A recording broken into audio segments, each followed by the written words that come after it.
Good afternoon. My name is Janice Lewis George, and I am the Ward 4 Council Member and Chair of the Council's Committee on Facilities and Family Services. The time is 3:02 p.m. and today is Thursday, April 6th. We are holding this hearing on the Zoom online platform. In addition to Zoom, this hearing is being broadcast live on my website at janiceward4.com/live. This afternoon, we are holding the government witness portion of our annual budget hearing for the Department of General Services that are known as DGS. Earlier this morning, we heard from public witnesses and in discussion of their goals for this budget through the Department of General Services. We will start momentarily with testimony from Acting Director Hunter, but first I'd like to recognize my colleagues in case they'd like to give an opening statement. Just looking to see if there are any colleagues here. I see none present. So Acting Director Hunter, I need to swear you in along with other members of your team who plan to participate in today's hearing. If everyone could please turn on your cameras and raise your right hand and prepare to be sworn in. Do you swear or affirm under penalty of perjury that the testimony you are about to give is the truth, the whole truth, and nothing but the truth? We do. Thank you. Director Hunter, you may begin your testimony. Good afternoon, Chairperson Lewis George, council members and staff of the Committee on Facilities and Family Services. I'm Delano Hunter, Acting Director of the Department of General Services, and I'm pleased to be here today to present testimony regarding the DGS fiscal year 2024 budget. Joining me today are members of the DGS executive team. On March 22nd, Mayor Muriel Bowser introduced a fair shot, the FY24 budget and financial plan, and the district's 28th consecutive balanced budget to council. This budget season has been a difficult one amidst a more pessimistic economic outlook, given the expansion of remote work, higher interest rates impacting the real property market, and national political uncertainties. As such, across the district, government agencies have had to make tough choices and review their budgets line by line to accommodate reduced revenue estimates.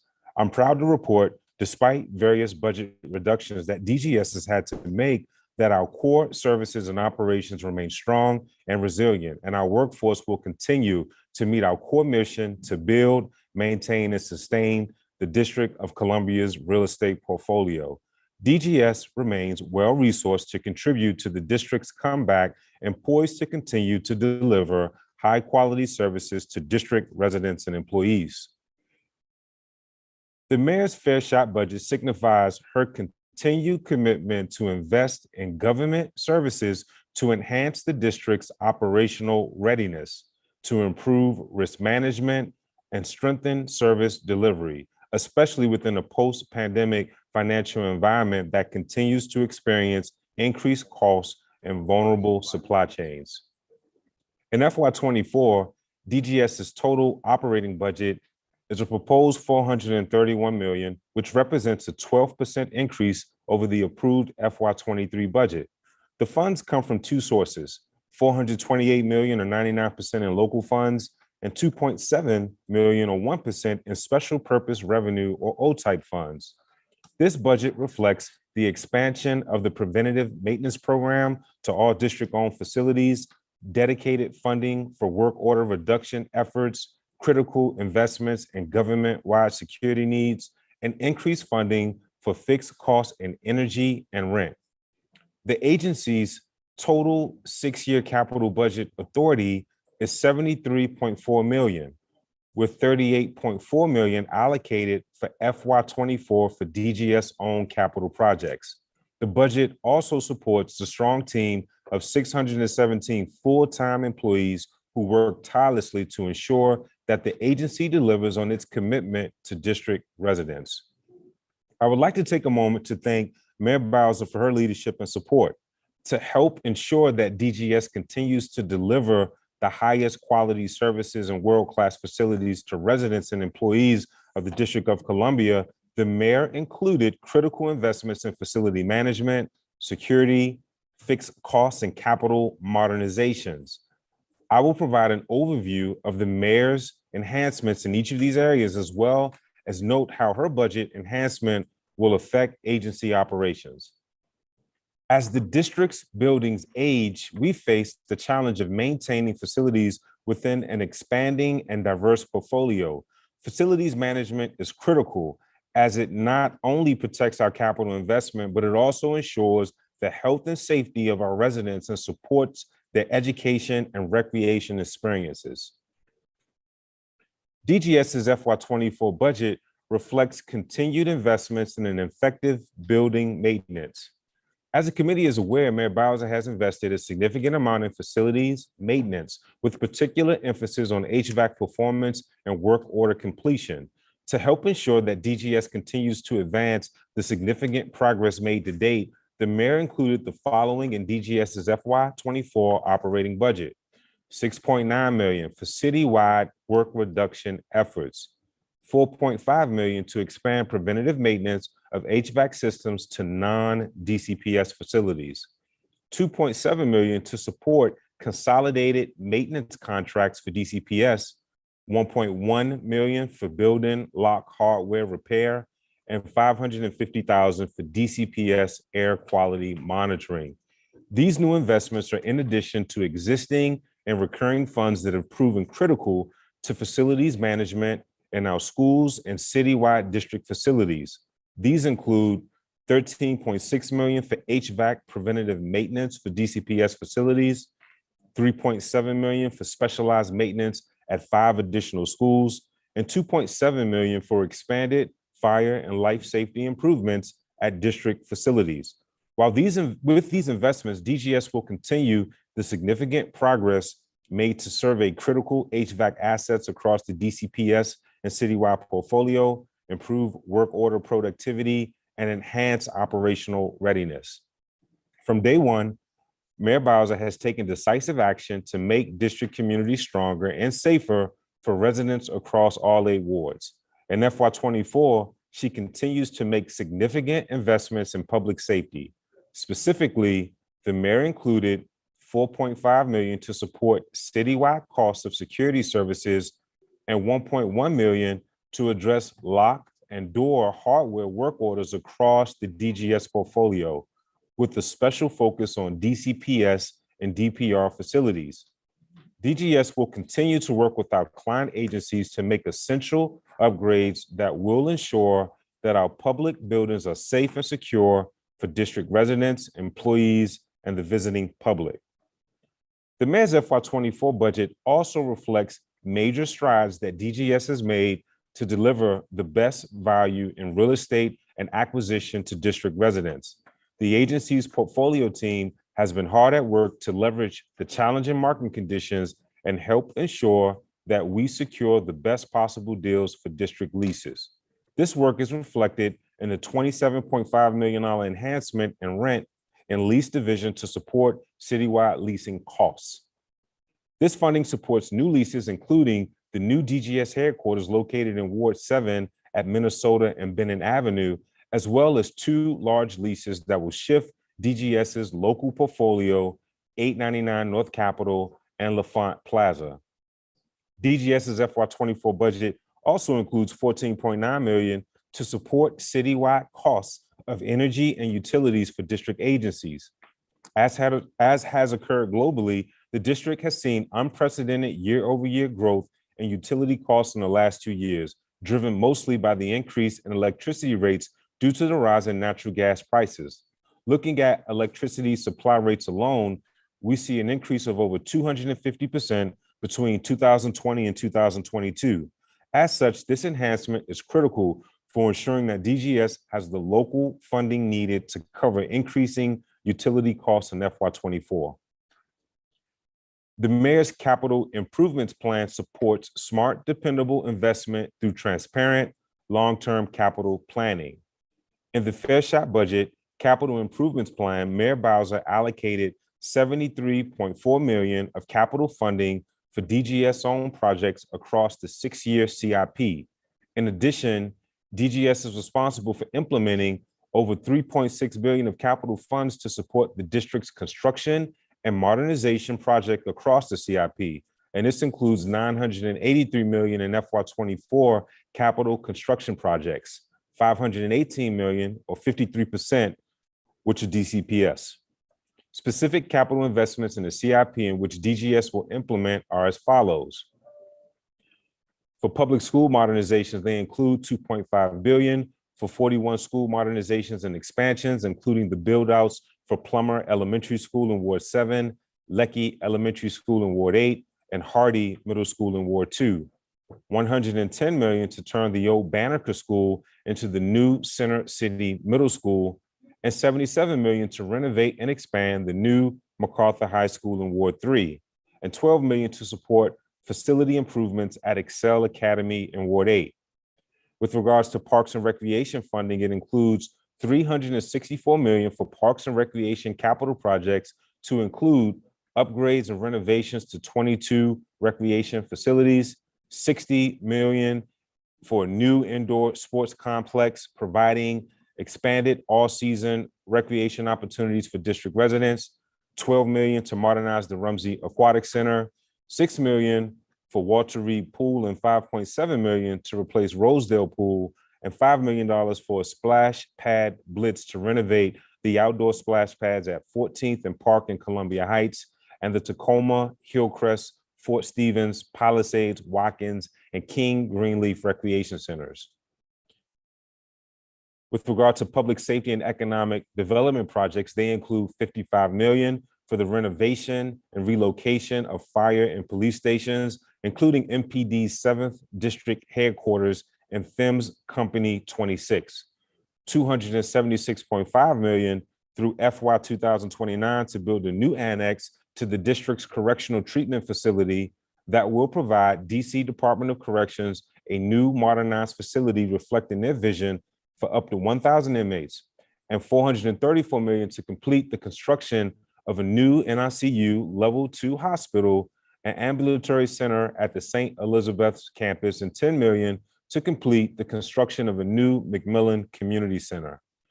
The mayor has also allocated capital funding towards critical capital upgrades to ensure that public facilities remain in good condition, maintain the long-term capital value of district-owned facilities, and support environmentally conscious delivery of municipal programs and services.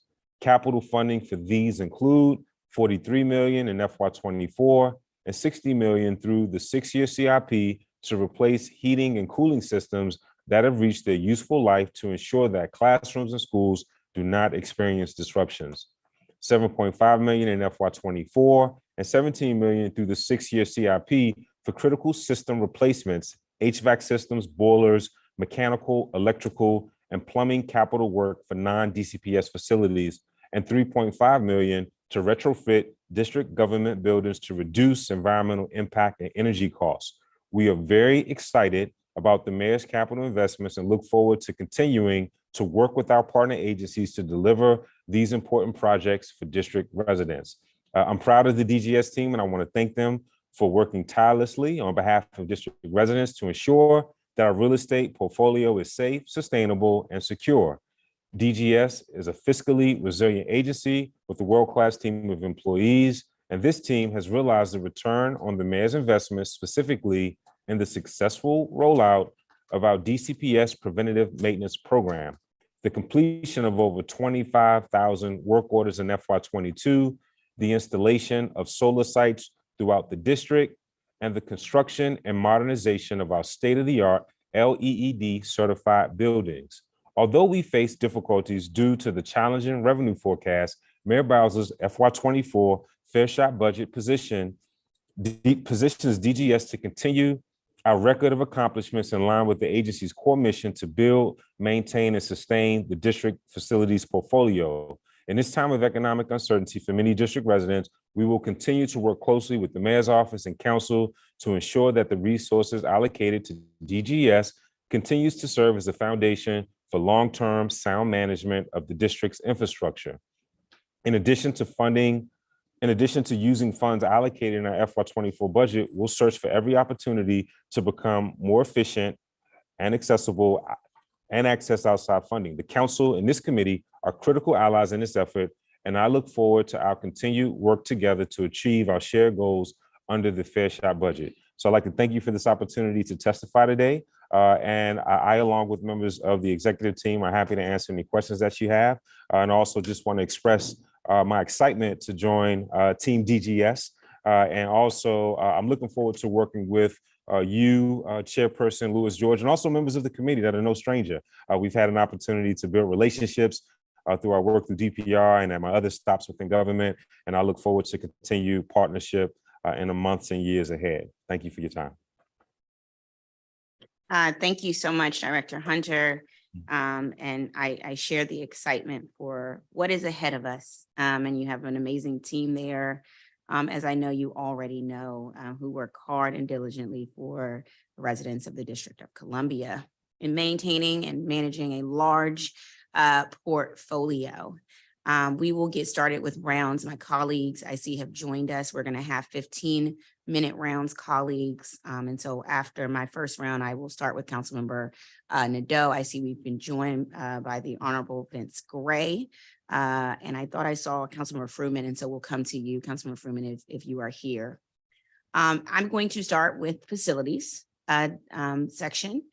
And I want to talk a little bit about what we see in maintenance and addressing some of the school maintenance backlog issues. I see in the budget, we have about 6.9 million for work order reduction initiatives. And I wanted to know, is this across the full DGS portfolio or specific to a few types of facilities such as schools? So council member, thank you for that. We did receive $6.9 million from the mayor this fiscal year, and this will be addressing citywide work orders, in particular, DCPS, DPR, DHS, FEMS, and MPD. And we are very excited about this, similar to last fiscal year where we had funding for work order reduction efforts. This year we have, again, 6.9 million, and we're able to really prioritize, get our procurements out the door, start planning, and be strategic about our work order initiatives. Okay, great. So it sounds like it's across the board. It's going to go across clients. It's not one specific client like DCPS, but across clients. Do you have a list of specific work orders you plan to address, or have you all not established that yet? At this time, we have not established them, but we will be prioritizing them at the beginning of the fiscal year. Okay. And how is DGS is measuring the success of this initiative? Sort of what benchmarks will you be tracking? Donnie, do you want to speak a little bit to that?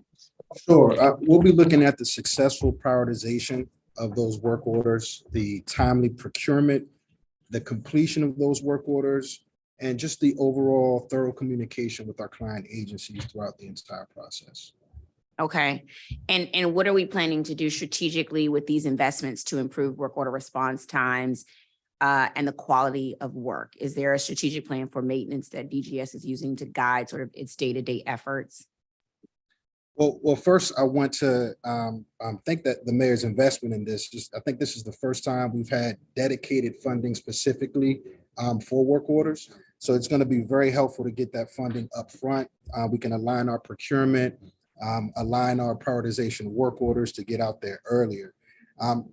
We acknowledge that there are gaps. There are gaps in the life cycle of the work orders that can lead to incomplete work order management and data gaps. And this results in backlog, it results in aged work orders. We're not going to wait for those funds. Right now, FMD is actively procuring augmentation of services to support the closing of the gap in the life cycle. We're going to be bringing on board work order coordinators. That's going to help dig into the details of the work order system in time to scrub those lists, work on ECDs, understand where there are funding gaps. And when this funding does hit, assuming the budget is protected and supported, we're going to use those funds to immediately start those work order completion efforts. Okay. So will you all sort of create sort of a strategic plan ahead of getting these funds in October, just to make sure that, you know, we're going to hit all of the goals for it? Absolutely, absolutely. We'll have a strategic plan, and especially through the prioritization of those work orders. And with the Okay. work order coordinators, we'll have more rich information about the work orders and what we can actually get done. Okay.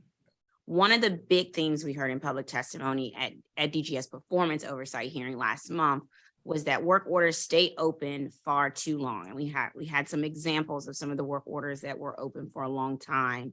What's in this budget to help get through DGS work order backlog at schools specifically? Oh, there were a number of investments. The 13.6 million in HVAC preventive maintenance, for example. Last year was the first time we've completed more HVAC work orders than we received. And that is largely due to the investment in preventive maintenance. And this funding strategically places us in a position to do more of that work. The 4.5 million in HVAC PM for non-DCPS facilities, that gets us into MPD, into FEMS, into Department of Recreations. To implement PM, that'll reduce work orders related to HVAC. We've had specialized services of new buildings coming on board, Raymond, Bard, and even schools that aren't newly modernized, but are significantly important, like Jackson and Reed. That funding will go into CMCs that can provide preventive maintenance in critical areas. We received 1.1 million for door lock maintenance and repairs. So that helps us get in front of the work orders related to locks. So all of these investments will bring work orders down and improve the completion time. Okay. I'll have some questions later on about door locks and life and safety particularly. But I wanted to, another thing we've heard is also from one of our clients, DPR, along the lines of HVAC specifically. We've had HVAC issues. I know Emory is one of the centers where we had chronic HVAC issues every summer, and it stops us from being able to have the summer programming we want to have. But there are other Tacoma, other DPR centers across the district where we see issues with work orders staying open way too long as well. What's in this budget for DPR as far as ensuring that they're going to have their maintenance issues done timely? I'm speaking specifically to HVAC, especially with HVAC. This current fiscal year, we received funding to start logging our HVAC assets, and facilities has partnered with sustainability and energy and mapping those assets. That puts us in the best position to implement PM with the mayor's investment next fiscal year. And then with the work order reduction funding that we're receiving, that allows us to support a multitude of other agencies outside of DCPS, including DPR, where we plan on investing a significant portion of that to help reduce the work orders there. Okay. All right, I'm excited to hear that. And I know we'll have to do some work going into this summer. We have a DPR just finished their signups. We were just at their hearing yesterday. We have a number of campers who need to go into facilities that have air conditioning that work and maintenance that's fixed as we go into the summer.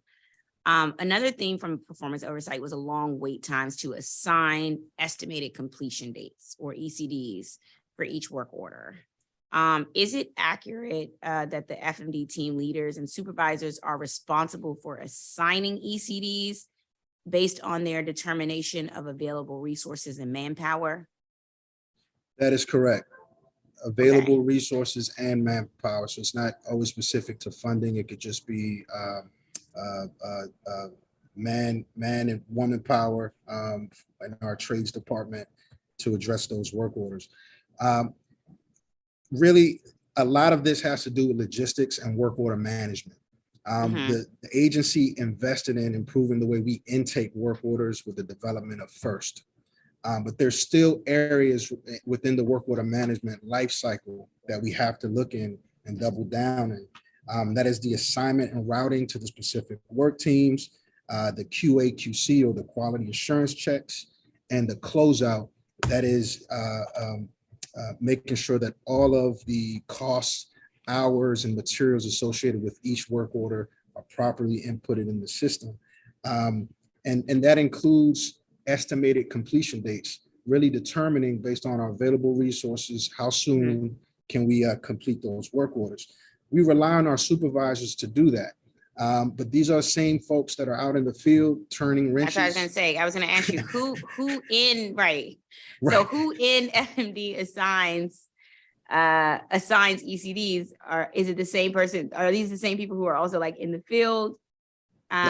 Is there, or who does it in FMD? That is correct. And they have competing priorities, managing the teams on the ground, but also ensuring that we're collecting the right data.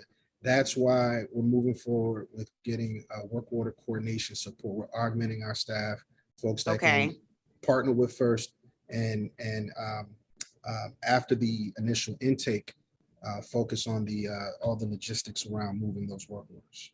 Okay, so yeah, I think that's what we, in order to improve times, I'm not sure what the exact role of the work order, work coordinators are going to be, but I think some of the issues is that they have multiple jobs and they have to, prioritize as it comes. And we need someone there.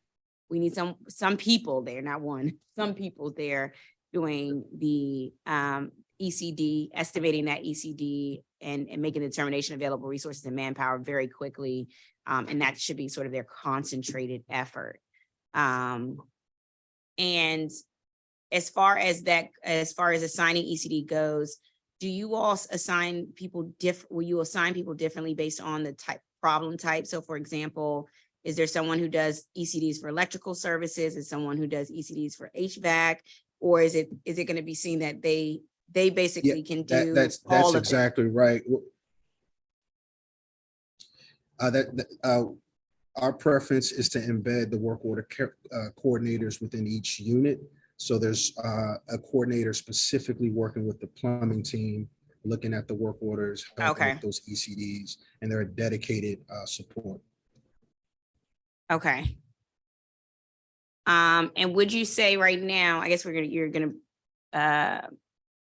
bring on new people or coordinators or promote up coordinators. I'm not sure how you guys are gonna do that, but would you say we have enough people doing this type of work right now?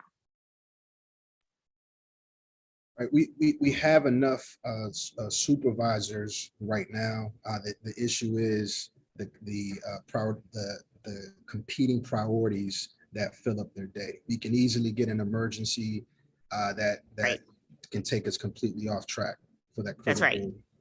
Data. You respond to emergencies really well, as a team. It's just that when you have to respond to emergencies, the other stuff isn't getting done. So that's why I was asking about manpower wise, where can we have a consistent team who can also do this work, where we have somebody assigned to electrical services, exterior, HVAC, plumbing, and have somebody doing the ECDs and making the determination of sources and manpower at all times while you all are out in the field doing the work and responding to the emergencies. Very pointed of view, council member. That's exactly the idea. Okay. How many, can you share with us, and you don't do this now, but can you share a full list of work orders in DCPS facilities that are currently marked on hold as their main status in Salesforce?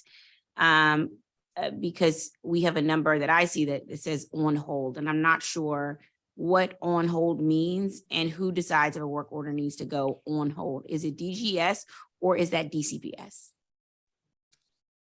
It would be DGS. Currently, there's in the system 589 work orders that are on different holds.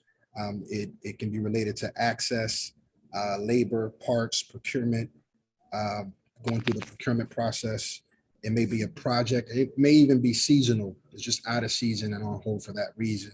I would imagine once we have more dedicated work order coordinators, that number will change a bit. We'll get a little bit more context with the rest of the routine and high priority tickets in the system. Okay. Is there a way in the system for you all to just put like on hold procurement, on hold seasonal, on hold That you is know, whatever correct, it is, so except that where- way we can know, because right now it just looks like a large number on hold. But I just wanted to see if they can make that more specific.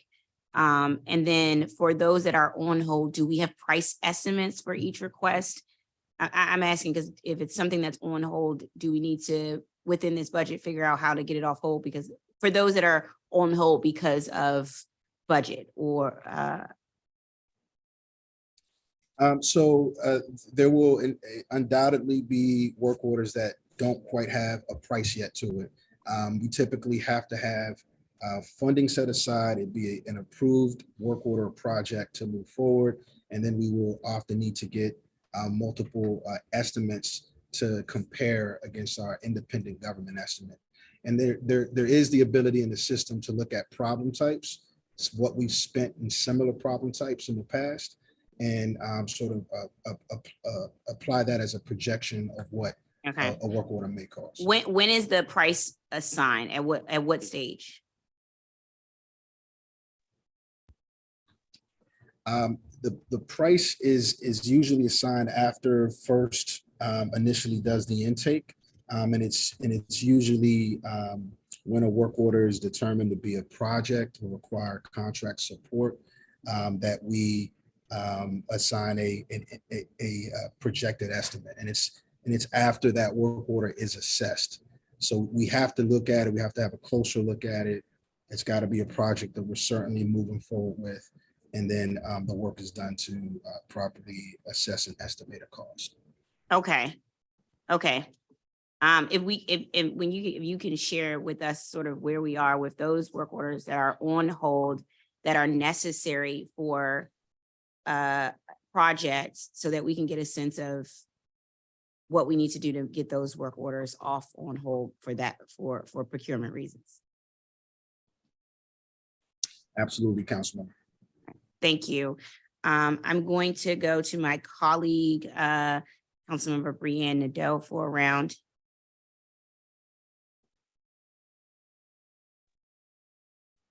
Thank you, Madam Chair, and welcome everybody from the DGS team. Truly, I am grateful for all the hard work here, and I know it's a huge portfolio. But today I want to talk about the Department of General Services commitment to elevating the quality of life for district residents. To be frank, I'm not sure we're fulfilling the mission at the moment, and I'm concerned. And I want to address particularly DGS related issues plaguing DCPS schools, parks, and recreation centers in Ward 1, for which, from my understanding, and correct me if I'm wrong, DGS does not have a clear schedule or timeline for fixing. The recurring issues here: we spend millions of dollars on renovations and modernizations of schools, fields, and parks, and we incorporate innovative forward-thinking plans, such as creating non-traditional learning spaces conducive to outdoor learning for students. And then after all of that, we have preventative maintenance scheduled to keep up our progress. And that preventative maintenance is the weak link and where we have serious breakdowns. And it's the case that even at buildings that we've fully modernized less than 10 years ago. I was at Garrison Elementary School last week, and I was shown areas where literal rat colonies are coexisting in student spaces. I was at Murray Reed last week also, talking with the leadership there, and learned their lighting system is impossible for them to maintain. And as they await work order fulfillment, they have dark common spaces rather than brightly lit hallways that foster the sense of community that went into their redesign. Casey Lewis Field in Ladroit Park has a rat infestation. Recently, a 2-year-old discovered a rat burrow as he played at the trolley park. On that same visit, his father removed a dangerous piece of play equipment that had come loose and had been hanging on by one bolt for several weeks. And constituents don't even have a way of really entering those repairs into 311. At Garnett Patterson, Roosevelt Stay, the parking lot is sinking, which is causing flooding in some parts of the school. It's created a mosquito hub, which puts faculty and staff at risk and contributes to the extreme discomfort during warm weather. And at Tubman, last week, DGS was called upon to repair broken water fountains, broken toilets, broken sinks in both the staff bathrooms and the library. So we've got that. And then I also would like to turn into questions. I'm disappointed to see that the funding for the Public Restroom Facilities Installation and Promotion Act of 2018 was defunded and returned to a subject to appropriation status. Since 2019, funds have been swept multiple times. Council has added funds. I was told DGS recently stated on the record during performance oversight that the costs for the pilot have increased significantly beyond the fiscal impact statement. And I have questions about that, as well as a statement. Maybe if the law had been implemented when it was first funded, we'd have actual public restrooms rather than rising costs and unmet needs. I know you'll agree that's not acceptable. None of this is. And I really do think it goes against the agency mission of improving quality of life for the district residents, which I know so many of you have worked towards. So I want to get to why we're not meeting these goals that are so important. So I'm going to start. I know that the chair is going to get into a lot of the schools stuff with you, and I will too, but I'm going to start with public restrooms. So according to the fiscal impact statement for the Public Restroom Facilities Installation and Promotion Act of 2018, the total cost for installing 2 pilot facilities in 2019 was going to cost $270,000. Now DGS is saying the cost for this has increased significantly. What is the current cost estimate?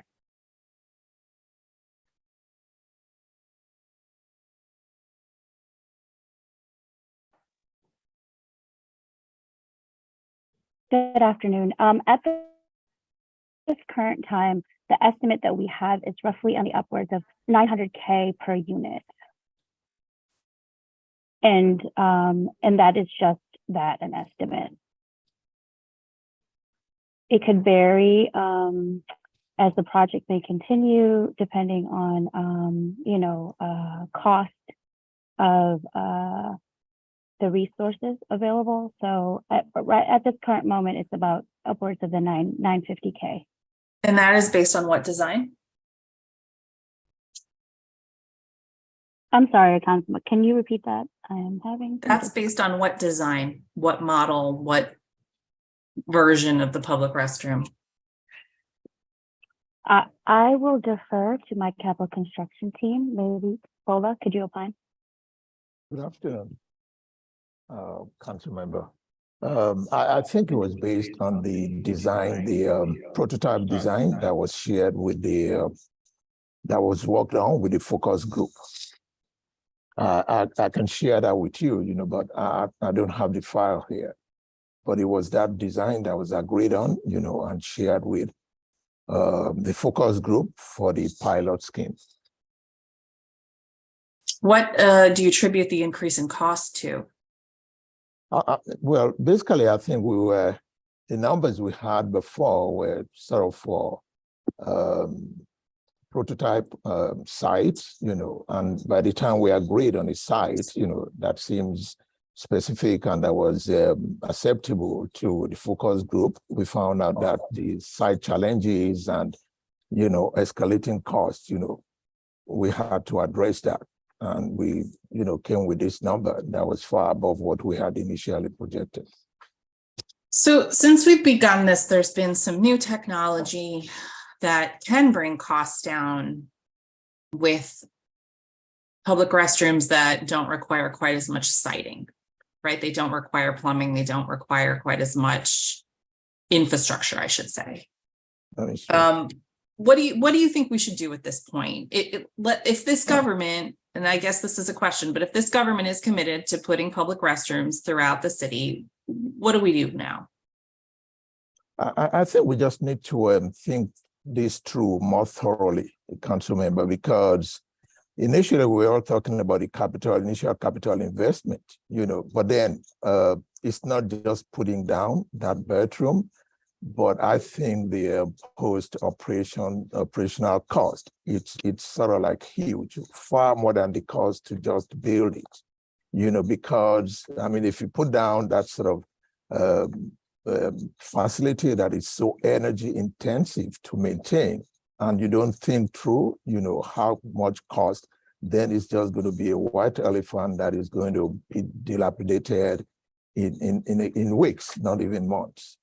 So we started talking thoroughly through that, the post-operational cost. And we just thought that we needed to, dig deeper into these and make sure that we are addressing all of the problems, not just finding a site, not just putting a prototype down, but making sure that it's a feasible, and viable venture, to keep, and to keep in good state as it's being put into use. I could not agree more that we do need a maintenance plan and we Yes. need to think through that. We've studied this to death. I mean, if we had done some implementation before, we would have gotten ahead of the rising costs. I think the direction we got is that we should still continue working on it. I don't think that it's been totally, put off, and we'll continue working with the UOM and the focus group, to see how we further, develop this and make sure that we end up with something that is viable, and that is functional.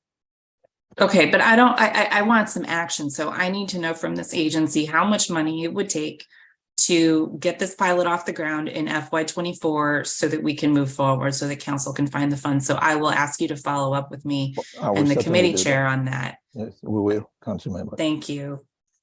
Now, the Zero Waste Omnibus Amendment Act included provisions directing district agencies and facilities to maximize their own waste diversion.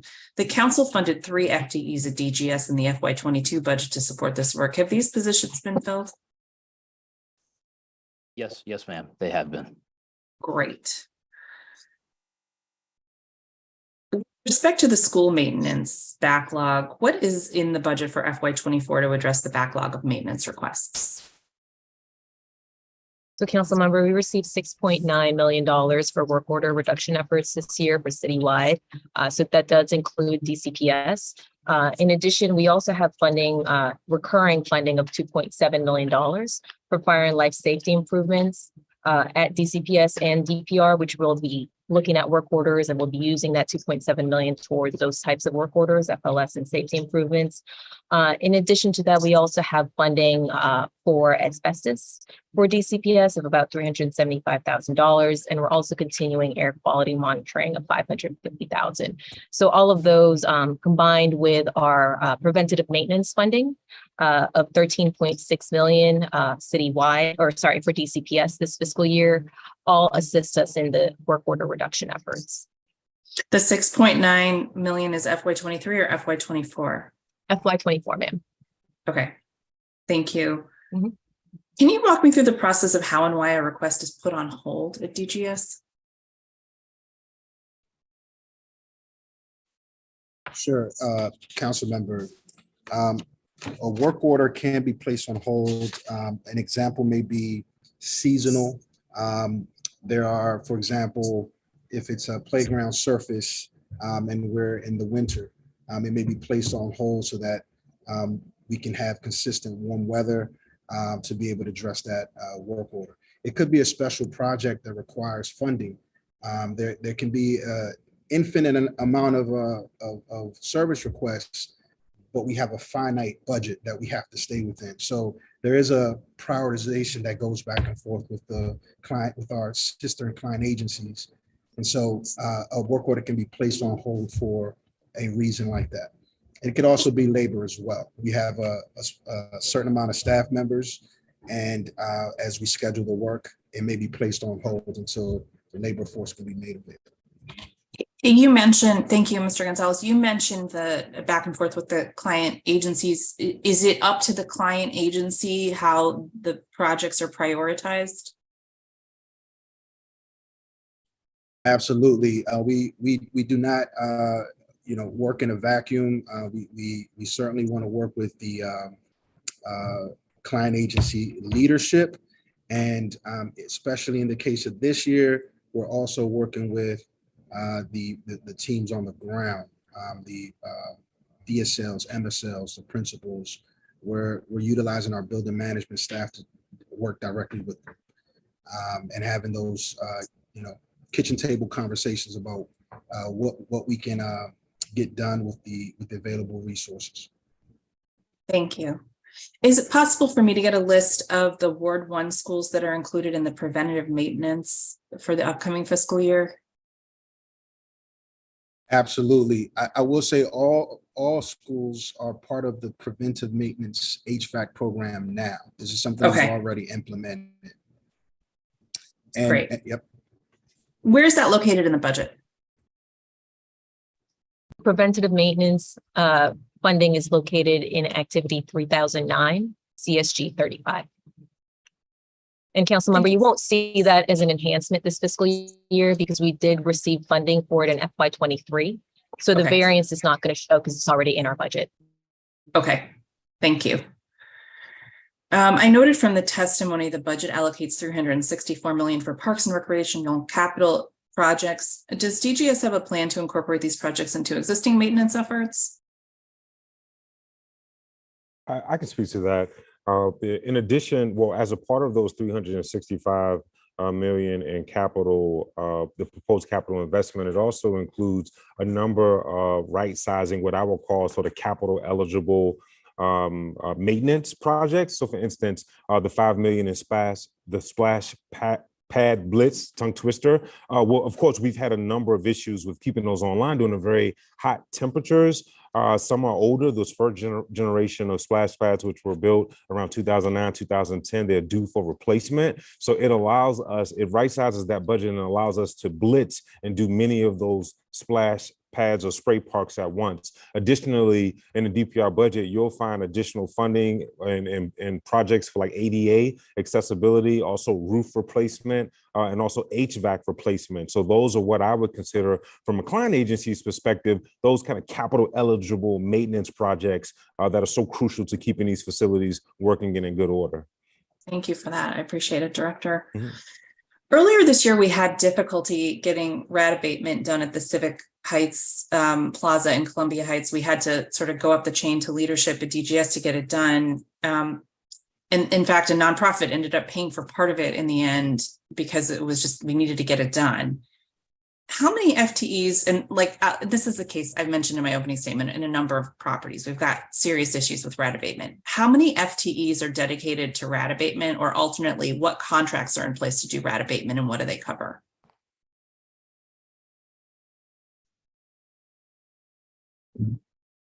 We do have a citywide pest control contract, and they're responsible for pest control maintenance, trappings. Sometimes, in some cases, we do mass trappings after scheduled hours, operational hours, typically on weekends when the need is determined by the pest control team or the client agency. And we have about $983,000 that we also have in our budget in FY23 as well as 24 for pest abatement. Does that include the contract? Yes, that would fund our contractors. And do the contractors have a regular route or schedule, or is it as needed? It's a regular route, regular schedule. Can we get a list of what's on that route and schedule, please? Absolutely. Great. We're going to help you find the gaps. Okay. Thank you, Madam Chair. Thank you, Councilmember Nadeau. I do want to follow up on one point here with the rat abatement. We received a lot of requests for additional rodent and pest control services in schools, including this week, even at Shepherd Elementary in Ward 4. Is it correct? I think one of the issues is the timing thing here, right? So is it correct that DGS only does mass trappings over extended breaks? No, we also do mass trappings after just operational hours. Doesn't require an extended break in order to do that. Okay. And then one thing we've heard with the schools rodent issues is that you all don't do it in classrooms and other student occupied spaces. And a lot of the rodent issues are actually in classrooms. What sort of rodent and pest control services does DGS do in classrooms and other student occupied spaces? Because what we're hearing is that DGS won't do a lot of pest control in these spaces because kids are there and they don't want them to risk ingesting poison. And to that I say, well, we have to figure out an alternative because they're eating in the classroom, they're in the classroom. And at this point, they are seeing rat rats and mice in classrooms during school hours, during daylight, which is a huge problem. But in some cases, we use canine units to help capture the rodents in the building. Poisons aren't used automatically, especially in occupied areas of the building. We usually use tamper-proof bait boxes, and that's on the exterior. We look at any penetrations to the building, and a pesticide would only be applied when we believe it's justified for a particular pest. And when non-chemical control measures are unavailable, we use other proven or effective methods. Most of what we do when it comes to integrated pest control management is really door sweeps, breach closures, exclusionary screening, hardscape and landscaping work, just to name a few. And it really requires partnership with that client agency, how food is exposed, how food is waste is managed. All these things, the activities in the space often play a role. Okay. And so what is the rat abatement budget right now? And for fiscal year 24, not right now. Currently, Madam Chair, we have about $983,000 in the budget for pest abatement, and we expect to have that same amount in the budget in FY24. Okay, got it. Thank you. Thank you. Next, we have the Honorable Councilmember Vince Gray. Councilmember Gray, we're doing 15-minute rounds, so you have the floor. Okay, thank you very much, Chair Lewis George, for convening today's budget hearing on the Department of General Services. So thank you very much. Though I'm not a member of the committee on facilities, on family services, also, I am here because of DGS's impact on Ward 7. I welcome Director Hunter and his team, and I look forward to the continuing discussion at this hearing. Thank you so much, Madam Chair. So I do have a few questions that I want to ask, and we'll try to pursue those as efficiently as we possibly can.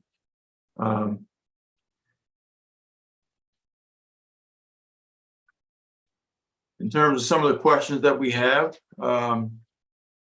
the Kingman Park, I want to talk about that, the Kingman Park Rosedale Community Garden performance oversight hearing that's been discussed already. When DGS Director Anderson indicated that DGS was expecting to get ARPA funds to cover the connection to a water source for the Kingman Park Rosedale Community Garden.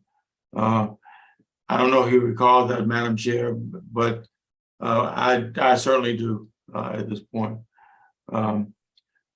Director Anderson indicated he was expecting to get ARPA funds to cover the connection to a water source for the Kingman Park Rosedale Community Garden.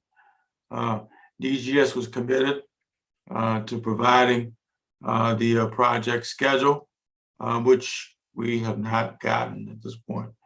Have the funds been moved over that was supposed to be moved over for this effort? What is the scope of work that they will cover, and can you provide the project schedule as they indicated they were going to do, Madam Chair? So can you all provide the schedule that we talked about at the oversight hearing? So council member, I could speak to the budget in terms of the funding that we talked about in the performance oversight hearing. And Mr. Bola, I'll turn it over to you with regards to the details of the capital project itself. But with regards to the funding, sir, we received about $200,000 of ARPA funding years back. As you mentioned, we were waiting for the mayor's office to approve us for the rollover of those funds. We have since been approved since our performance hearing, and we're working with our OCFO partners to load the funding in divs. Okay, so that work has now been approved in DGS for the Kingman Park folks that we talked about. Correct. Good afternoon, Councilmember Gray. Correct. And to Michelle's point, we have the funding now. I mean, once we have the funding, then we can really start the work. The scope is slightly changed from what you discussed. We're not really harvesting rainwater. I think we're going to have to do a well, with a sump pump.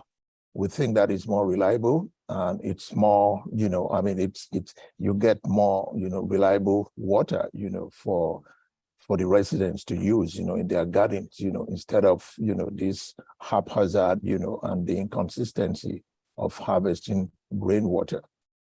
As soon as we update the scope, and we do, update the budget, we will definitely share that, just like Michelle said.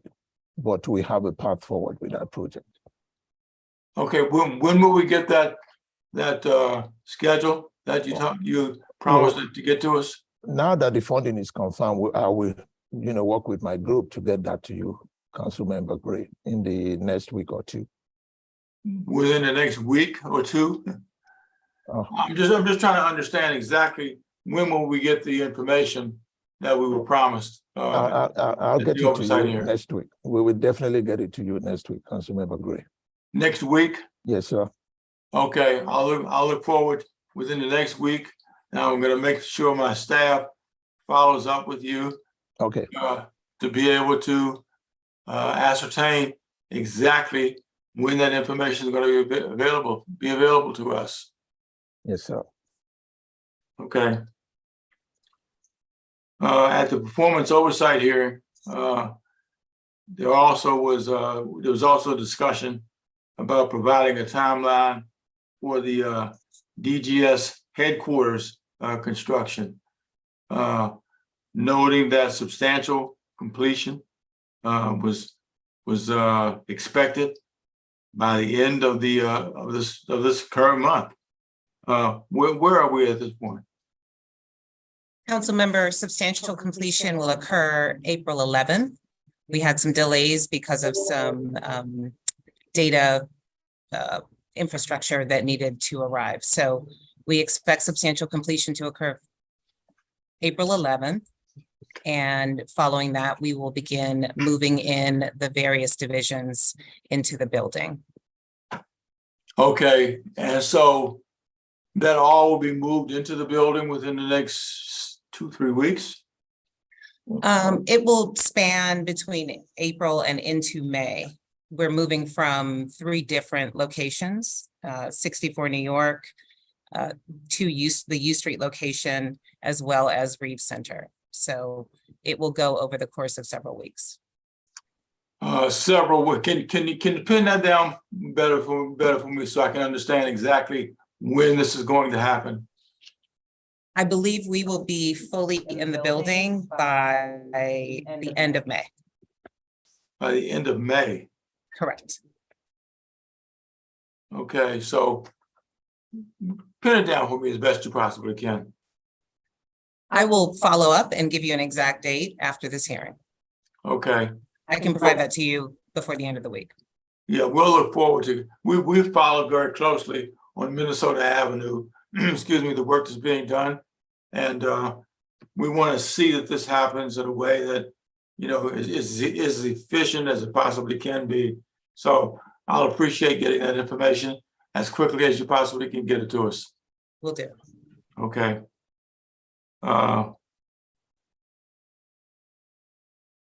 The Jackie Robinson Field, which I'm sure you all are very familiar with, at the performance oversight hearing, it was stated that the project is currently in the procurement process to bring on board a design build firm, and it was a commitment to provide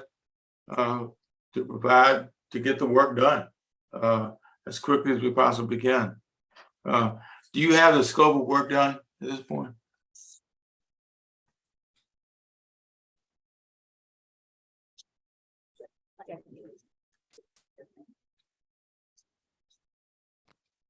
Afternoon, Council Member.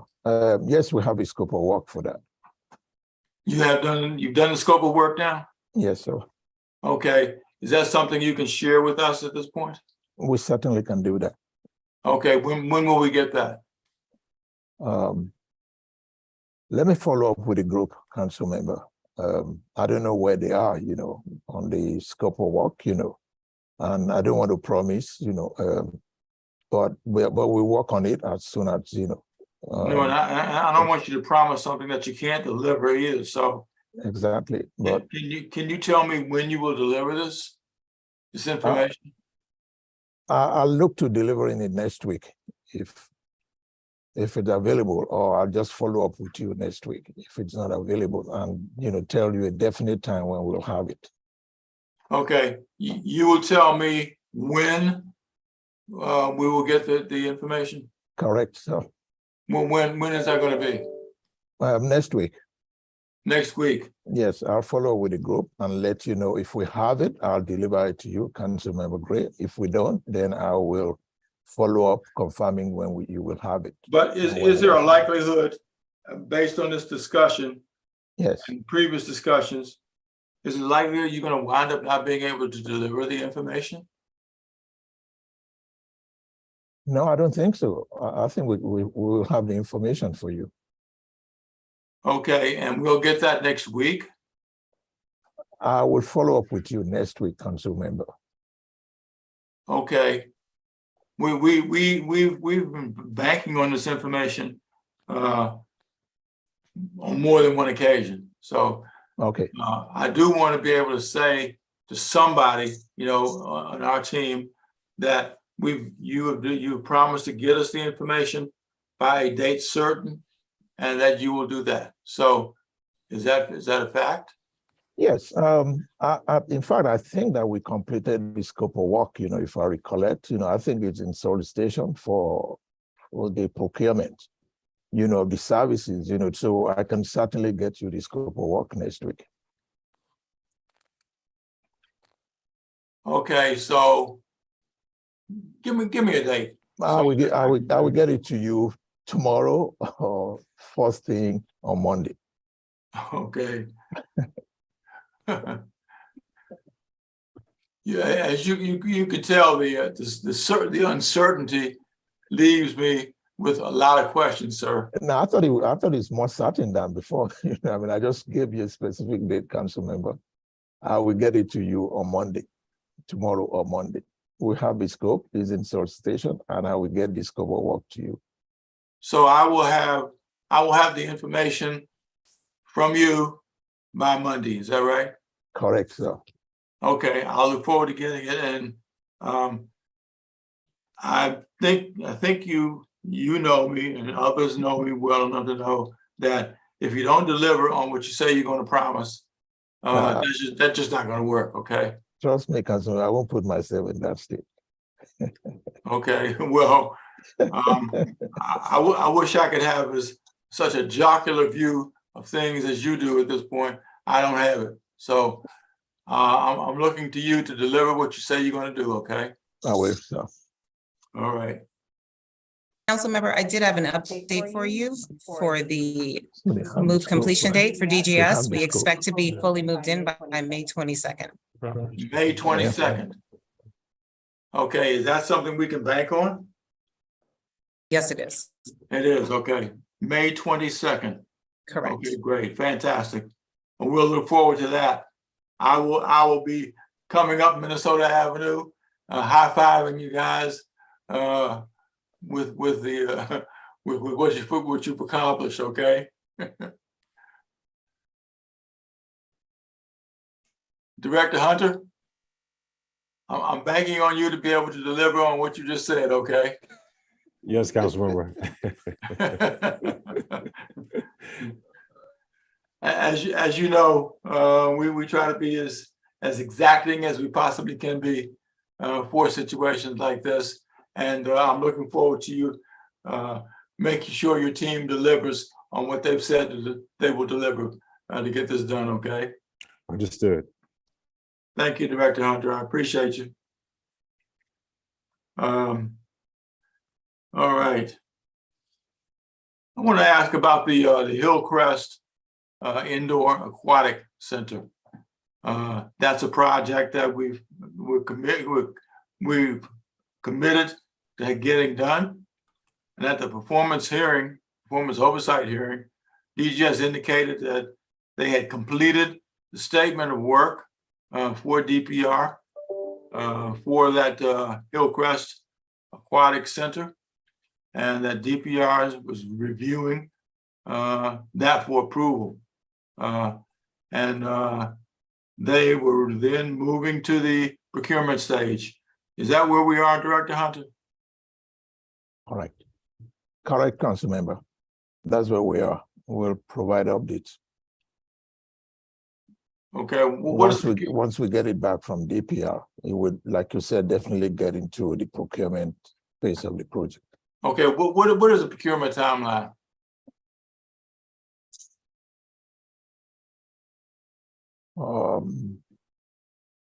Can I follow up on that, Councilmember Gray?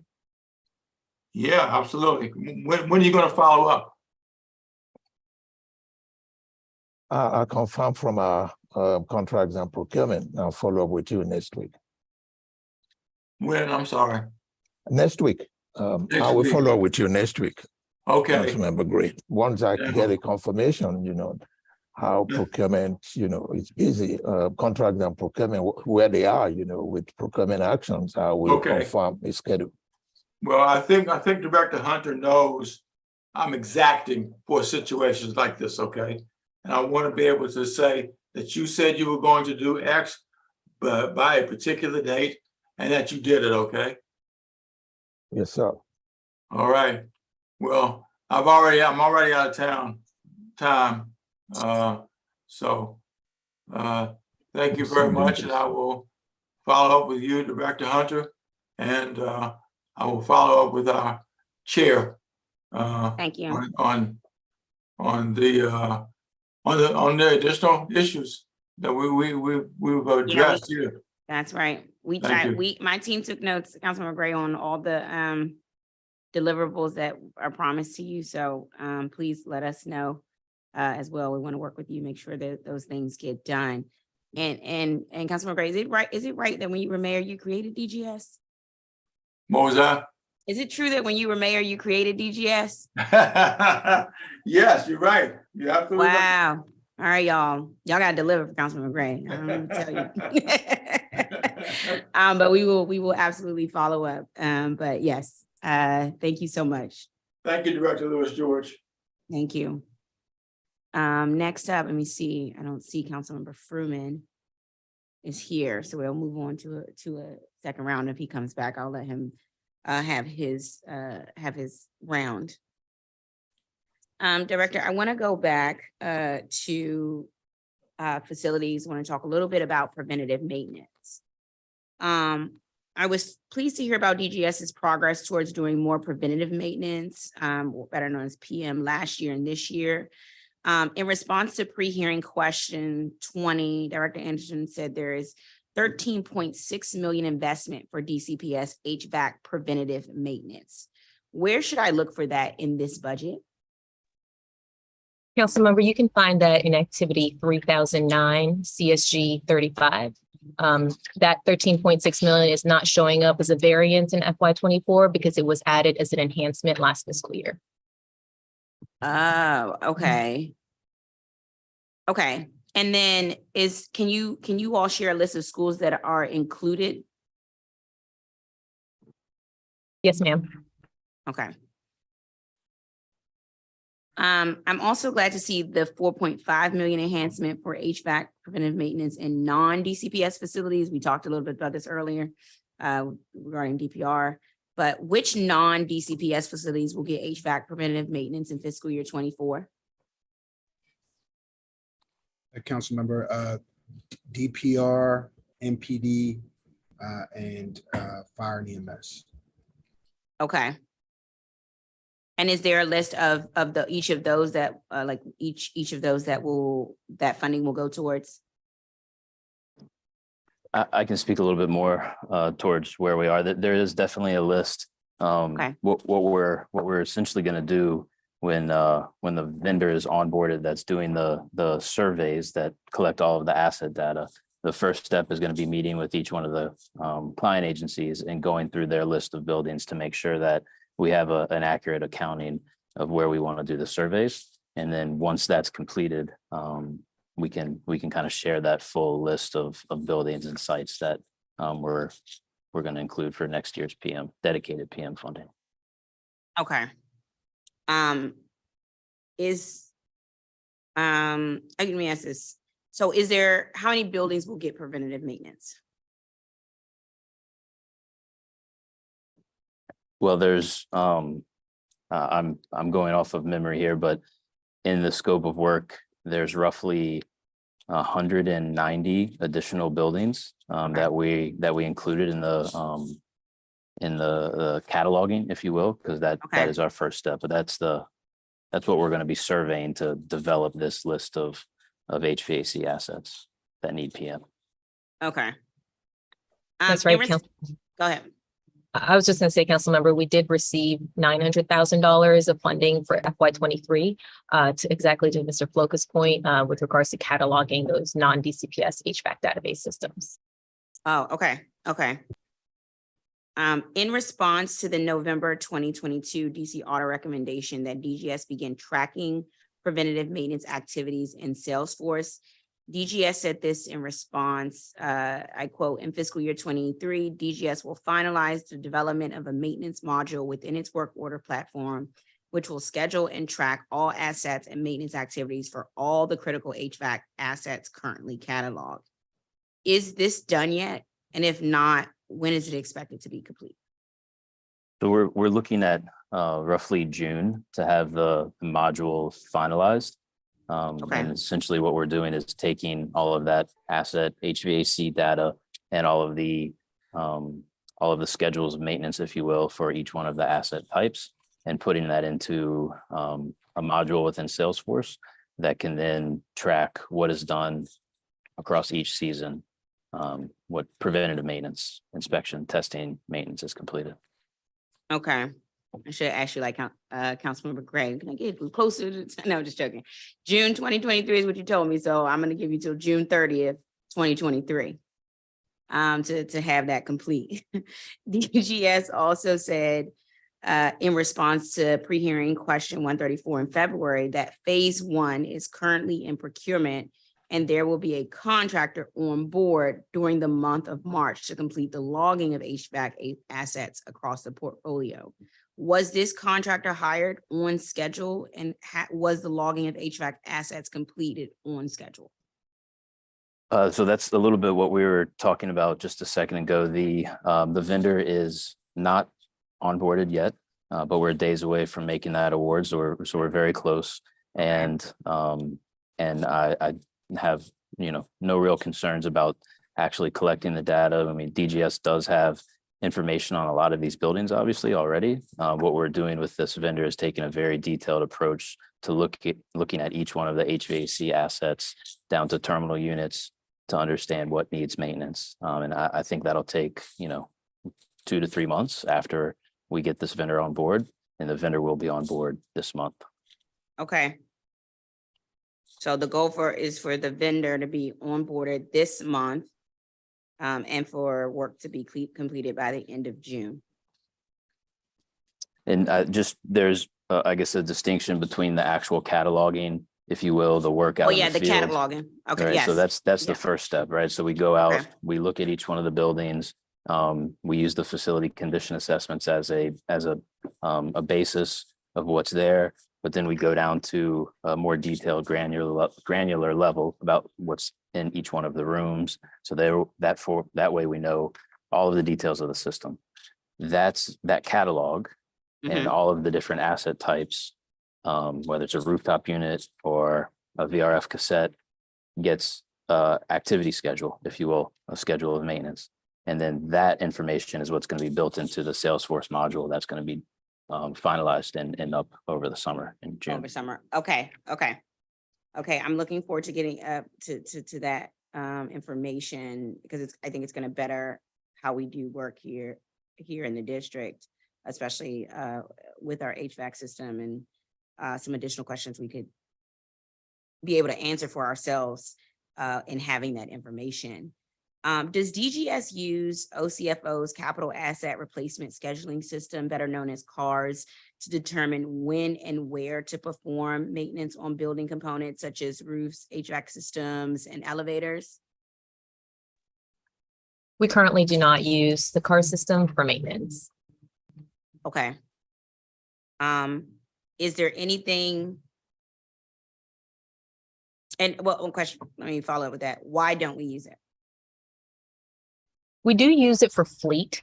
So we have additional funding for fleet this fiscal year, and it's one of the items and services that the OCFO worked on with DGS with regards to fleet management. Okay. We don't have it built out yet for the maintenance side of things. So that's something that we can certainly explore, but we're just not at this point in time using it. Okay. I have some questions later on about fleet, but I will ask those at that time. Is there anything in this budget to expand preventive maintenance to other problem types like roofing or elevators specifically? The FY24 budget does not specifically include PM for roofing. However, we are taking a very close look at all of our work orders and taking a look at how we should be more strategic, as you mentioned, council member, in the beginning of this hearing, to be more strategic. And when we had our conversations with the mayor's office with regards to work orders and making sure that we're prepared for the beginning of the school years, we take a look at each problem type and make sure that we're addressing kind of the root of the problem. And to your point, preventive maintenance is key. So roofing is a work order that we've seen in terms of accumulating work orders each year. So that's something that we are exploring with regards to roofing as well as plumbing. Okay. And then what about elevators? Are you seeing the same trend with elevators? Because I think I've heard a number of issues regarding elevators. I think I have a question about the 801 men's shelter, which elevator is an issue that has not worked since, and it's a brand new building. But I'll ask that later. But are you all looking at expanding PM for elevators at all? We currently do provide preventive maintenance to elevators. I think some of the challenges around the brand that we're using, just sort of creating some standardization around recommended elevators and that we use, that will certainly help with the response time, having parts on hand. But there is currently preventive maintenance being done at elevators citywide. Okay. When you get a chance, I want to update on 801 men's shelter. Their elevator, it's a brand new building, and the elevator in their main building has not worked since the building opened. It frequently breaks and goes off. So I just want to put a pin there for you all to get back to me on why that and whether there's some warranty issues with the fact that the elevator has never worked since the building opened. For most public facilities, including schools and recreation centers, it appears that major building components such as roofs and HVAC and elevators are typically serviced through contracts for on-call, and I quote, on-call maintenance, repairs, and replacement. It seems that building components in these facilities typically are only serviced in response to work orders. In other words, a building component needs to stop working properly in order for someone to request a work order and for DGS to call a contractor to address it. In contrast, it appears that police and fire facilities generally are covered by true preventative maintenance contracts in which a contractor is engaged to keep major building components in good working order. Why doesn't DGS contract for true preventative maintenance of major building components at all district facilities, similar to how it does with police and fire facilities? So DGS is expanding the PM maintenance program. I mean, we already have a combination of on-call and preventive maintenance services throughout our portfolio. We started with DCPS HVAC. We have a tried and true DCPS HVAC PM program. We had the 900K put in our coffers to begin the asset mapping of our non-DCPS facilities. And there's the mayor has invested in preventive maintenance in FY24. We're working to expand it. There are areas that we want to look into expanding more around roofing, locks, doors, plumbing, and electrical systems. But we're moving in the right direction, and we're building out these programs. Okay. Do you agree with my characterization regarding sort of fire and safety buildings having a different set of preventative maintenance, even like true preventive maintenance contracts? I guess the question really is, do you approach maintenance differently in public safety facilities? Is it just more proactive for those agencies? It is not different. We have on-call response teams, and we have historically provided PM services, seasonal PM services to those facilities, just like at DCPS. But this is a robust PM program that's year-round at DCPS, and this is something that we need to implement at non-DCPS sites. That's part of what the funding will be going to in FY24. And I might just add that a barrier many times to doing a very detailed preventative maintenance program is the data. And I know that we have a lot of the data for fire and EMS, so maybe that's why you're seeing a little bit more proactive maintenance at the fire stations. But the police stations, we're going to be collecting a lot of that data now and building in their critical HVAC assets into this program. But in any case, whether it's major electrical equipment, elevators, fire alarm systems, you still have to go out and collect thousands and thousands of data points to inform a good PM program, and That's right. Historically has been somewhat of a barrier. But like Donnie was saying, we're at a point now where we're creating this process, and we're even collecting that information from the modernizations and building it into our program. Okay. Director Anderson identified HVAC issues as the main cost driver for DCPS maintenance. What portion of the overall school maintenance budget, the $71.2 million in fiscal year 24, goes towards HVAC maintenance? Councilmember, we expect to budget a little over 19 million for DCPS HVAC, and that includes the preventative maintenance for DCPS. Okay. And then can you say more about the 550,000 enhancement of DCPS air quality monitoring and reporting initiatives? Is this the same program that DGS has started at Whittier? No, this is not the same program. This is kind of the maintenance and sustainment, if you will, of the sensors that were installed as part of the school reopening. They're called SenseWare. The sensors that were installed in each one of the schools, 10 sensors, I believe, as part of the school reopening strategy after or during the COVID pandemic. So what's at Whittier and what we've been working with at Whittier is not related to this enhancement. Okay, so what's the explain the difference? Because I thought it was the same thing. It's related, but not the same. So this enhancement is to continue some of the at-scale reporting across DCPS that we have been doing since COVID. So that's looking at these indoor air quality sensors, the 10 per building that I mentioned, and monitoring them and reporting on what we're seeing on those indoor air quality sensors. At Whittier, there were 10 sensors before, but we expanded the number of indoor air quality sensors to each one of the classrooms. So there's actually, I think it's about 47 sensors at Whittier now. Right. But it's related, but it's not the same program, if you will. Okay, so how many schools are getting IAQ monitors in fiscal year 24? Well, all schools right now have 10 indoor air quality sensors dispersed across the buildings.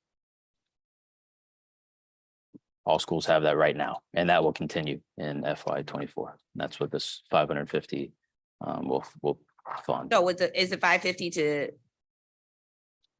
what is the five? So why is there an enhancement if they already have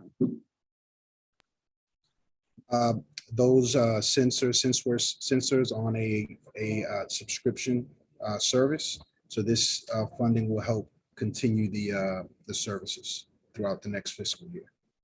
Okay, so it's a subscription that we have.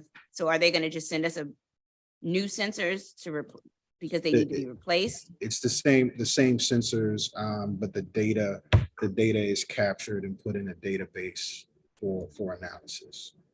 It's captured in real time. I'm so confused. Are we replacing? Every school already has 10 sensors, and we have a $550,000 enhancement. And it's because it's a subscription. So if I have a subscription of anything, it's because they automatically replenish.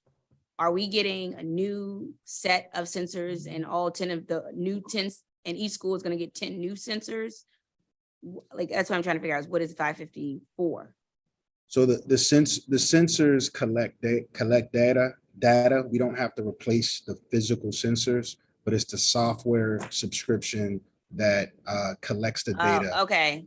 Okay, that so is it's a software subscription that's necessary, and so every year we'll need, or I don't know what the subscription is for. It could be a 2-year subscription, 3-year subscription. That enhancement is because we need the software subscription continue. That's correct. And it's annual. Okay. And let me ask you, what is the plan to use or publish the data from each room's IAQ monitor? There currently is a monthly publication, and that's done by DCPS. Okay. Because I know we've been getting, so now that, I mean, use Whittier for example, but we've been getting lots of emails about sort of the data that's coming in. And so I just wanted to get a sense of whether you all have a plan yet of how we're going to publish data. But that you're saying that plan is going to lie with DCPS, your client agency. That is correct. Okay. All right. I have a lot more questions, but I know I've gone over my time. Councilmember Nadeau, I want to recognize you for a second round. Thank you. We're getting to a lot of good content here, so thanks everybody. I apologize if this has been answered. I just want to ask real quickly. I see a reduction of 4.8 FTEs in parks and recreation maintenance activity from 121.8 to 116.9. Which parks maintenance positions are being cut from the budget?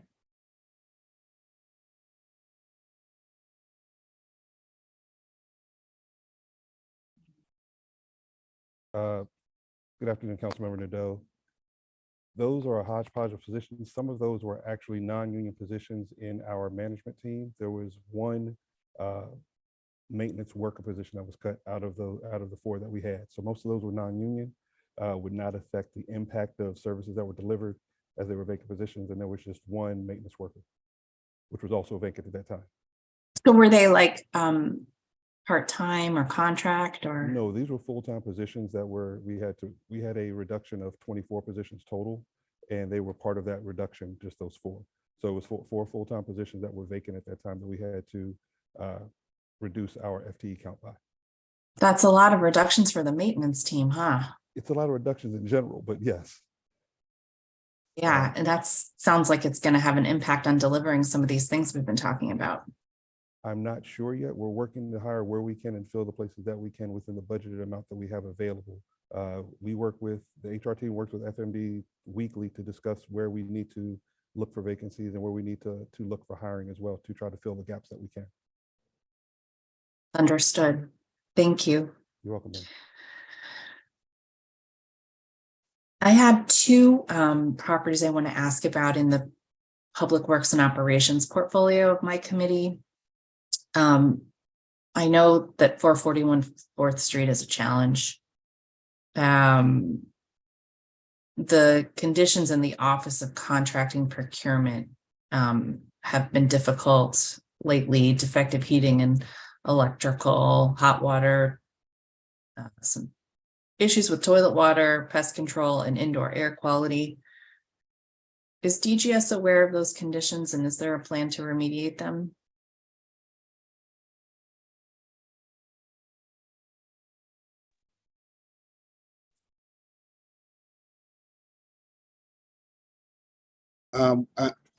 I am not aware of those conditions as described at 441. We will take a closer look at what's being reported in the work order management system and take a look at those conditions. That would be great. That's specifically for the Offices of Contract and Procurement at 441. And if you could just give me an update on any open work orders or ones that need to be newly placed after you've taken a look, I'd appreciate it. We will circle back. Similarly, I was over at 15th Street with DPW with the Parking Enforcement and Management Division. And I went and visited the brains of the operations, the IT department, and they were talking about some leaks they were having there, which is always concerning when you're talking about like where all the tech is. And I guess ultimately the agency decided they couldn't wait for DGS's timeline and they dipped into their own budget to make the repairs there, which is not what you want to hear.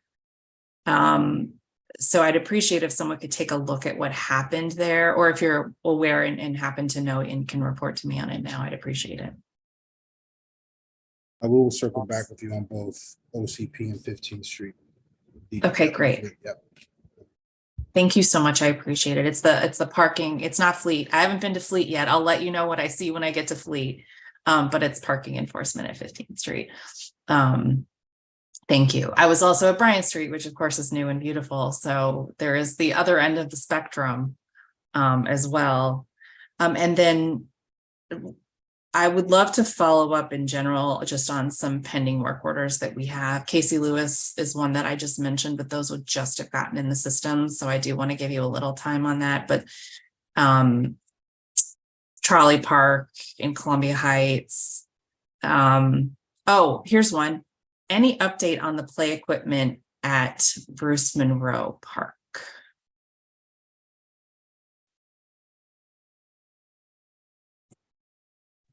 This is the one that was Melted. It was right. That play equipment was removed for safety reasons, and we are currently seeking pricing on replacing that play equipment. That is a special project. It may be something that'll get referred to capital construction. Special in many different senses of the word. So you don't have the budget for it, so you don't know if you have sufficient funds. That is correct. At this time, it's a project that we would recommend to capital construction for their review, and we're taking the first stab at getting some quotes for the replacement of it. I know that the commissioner there had been talking with you all about this. I'm on an email thread with you all, and I thought there had been a timeline earlier. So is this a change?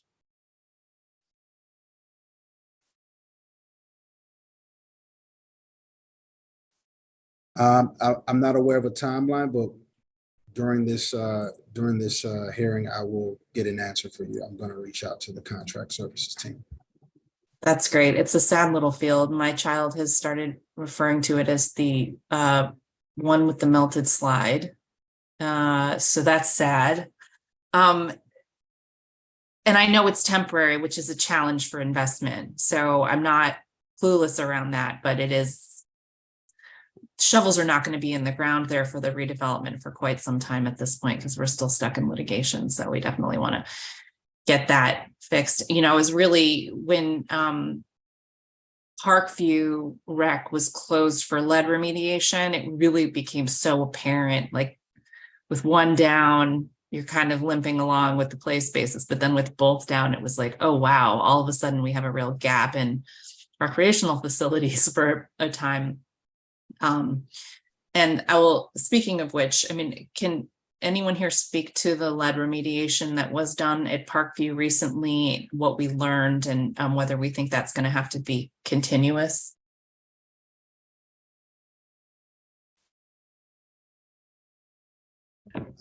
I'll have to reach out to our our environment and safety unit for an update. I believe there's a report, and we can share that with you.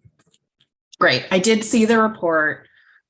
Just curious if there's any lessons learned, or I have Mike McLaughlin's information from that, so you don't have to send that. Just curious if there were any lessons learned. And I think he's following up with the community. He offered to come out and talk with people, so that's great. We appreciate that level of responsiveness. Okay, if the chair is ready to take back the gavel, I will I will leave it there. Don't want to. Sometimes when you think you have 15 minutes, you take a little break. So I just wanted to make sure we're back. Okay. Thank you, Madam Chair. I really appreciate it. Thank you truly to the whole DGS team. You know, I bring tough questions because it's so important, the work that you're doing, and because everybody cares about your results. So I thank you for all of it. I know it's not easy, especially when you're seeing cuts. So thank you. Thank you. Thank you, Councilmember Joe. I want to stay on HVAC for a second here. Much of DGS work is with vendors through indefinite delivery, indefinite quantity contracts, often up to 20 million in potential work over the length of the contract. But this structure makes it difficult to see exactly how much is really being spent on specific services with particular vendors. Can you share a vendor list with approved payments to each from fiscal year 22 and 23? Councilman, good afternoon. Absolutely, we can do that.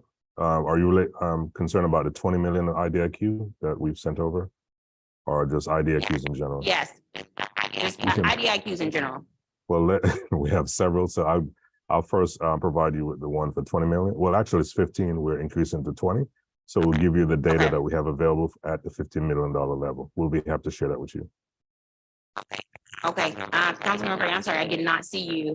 I want to recognize you for your second round, part on your third round. Do you have a second round? I do. Thank you, Madam Chair. Okay, yeah, I will recognize you. Okay. I'm going to cover some ground we may have started to cover in the last round, Madam Chair. Start with the Hillcrest Indoor Aquatic Center. I raised the question of this at the performance oversight hearing.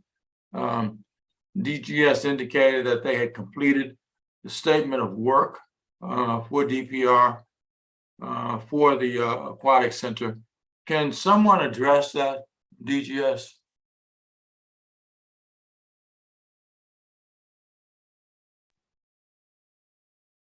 Yes, Council Member, I think I provided an update saying that scope was shared with DPR, and that DPR is still reviewing it. Once we get the approval, then it will go into solicitation.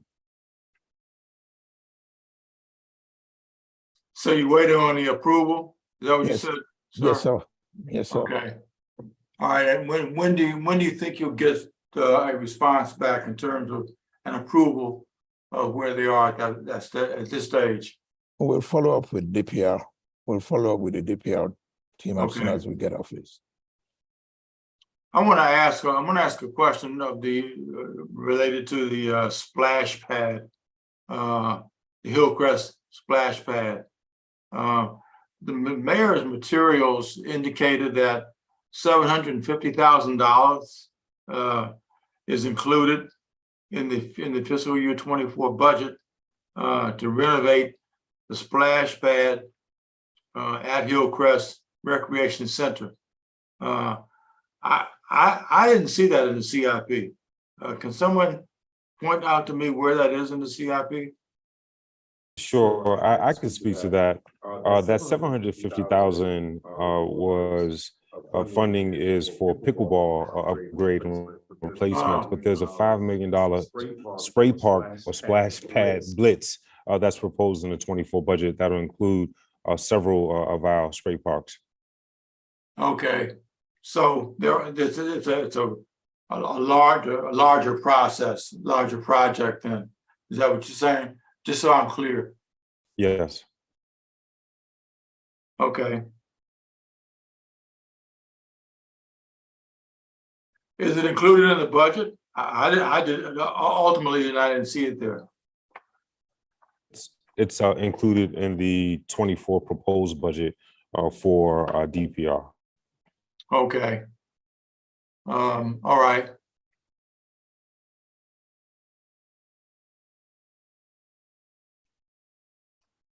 So all of the budget that we're speaking about now is included in all the materials that we have available to us. Is that right? I'm sorry, can you repeat that again, please? What'd you say? I'm sorry, council member, can you repeat that? I No, didn't I'm quite saying- catch that. I'm just trying to make sure that I'm clear about what's included in the budget at this stage.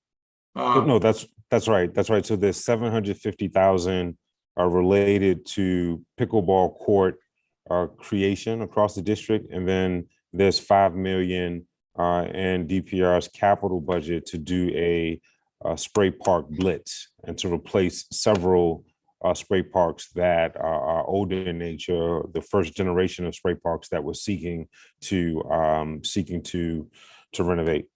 Okay. Can you clarify exactly where those sites are? The pools Sure. are, yeah. Sure. So for context, historically, we would fund spray park renovations through our aquatic pool fund each year. And given the popularity of these spray parks, they're now being used from May through September. Before, we would turn those off for the summer and the end of August. But given just the warmer temperatures that persist through September, we're seeing Right. historic usage, and they are very popular. So we consulted with the mayor, and she agreed that we needed dedicated funding to replace these spray parks, and that by establishing a dedicated blitz or blitz fund, we could do more. We could do more in a more concentrated manner. So if the mayor's proposal is accepted, we will triage the most critical sites, and there are several, including Hillcrest, that I know just from working knowledge that would be at the very top of the list for replacement. Okay. We'll look forward to that.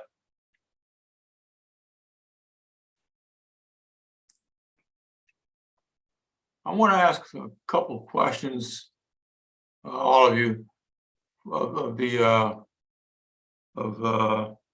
Fletcher Johnson.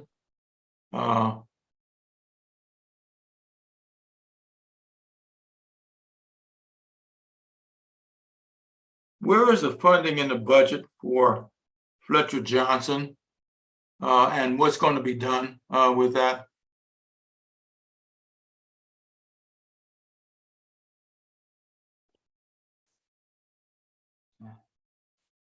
I think there's some security approaches that are going to be pursued in the budget for Fletcher Johnson. Sorry, Councilmember, I need to follow up on that. I don't have any information about the budget for Fletcher Johnson. Okay, you don't have any information in the budget for Fletcher Johnson? Yes, sir. Okay. Well, I'll ask my staff to follow up with you all on what these are, these additional issues are. Okay. So we can exactly know, so we can do the accountability with our constituents in Ward 7, okay? All right, sir. Mhm.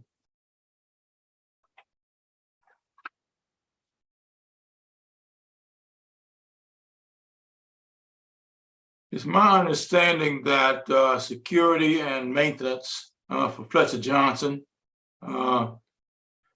both are included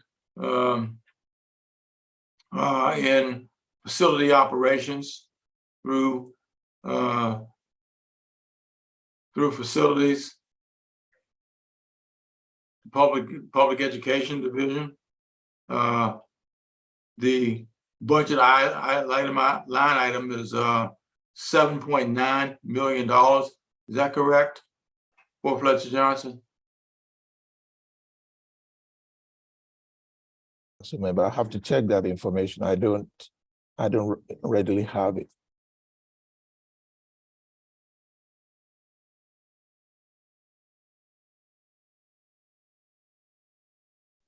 Okay. Yeah, there are some increases that are being included for this. I want to make sure I'm clear in asking the question.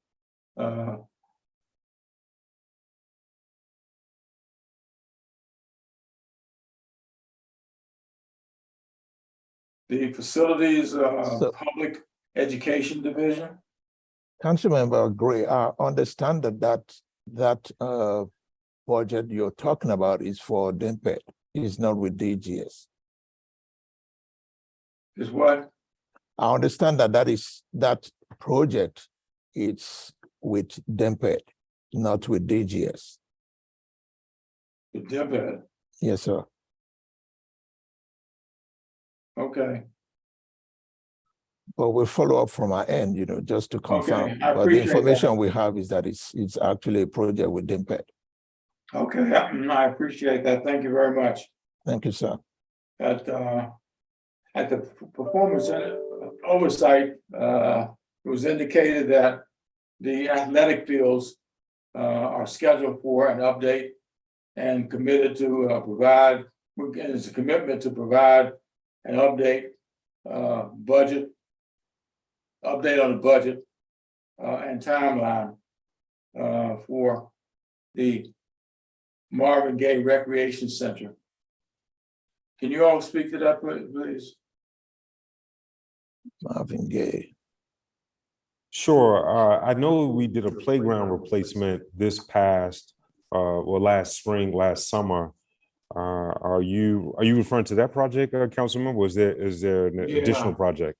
Yeah, that's right, Director Hunter. I think it's referencing the recreation center. That's right.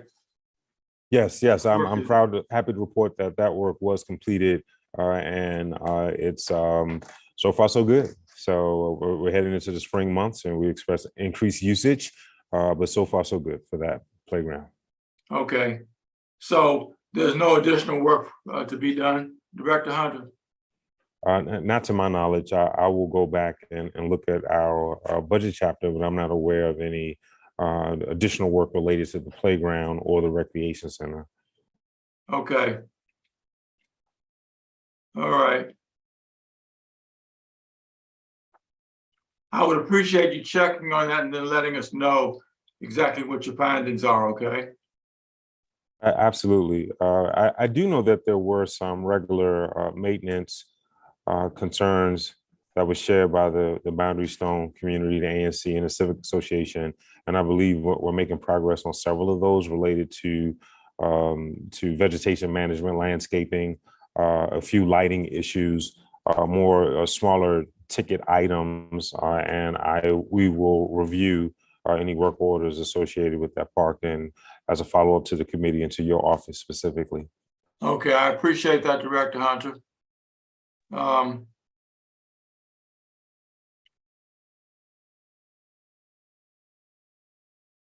Are you working with DCPS, the central office of, I guess, DCPS, along with individual schools to use the budget. Let me come back to it in a second. Hold on 1 second.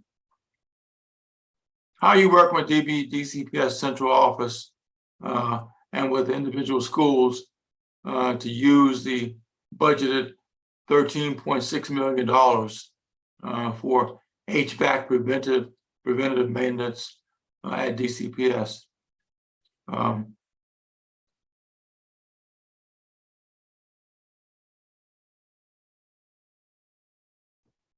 I think there's several impacted schools on that.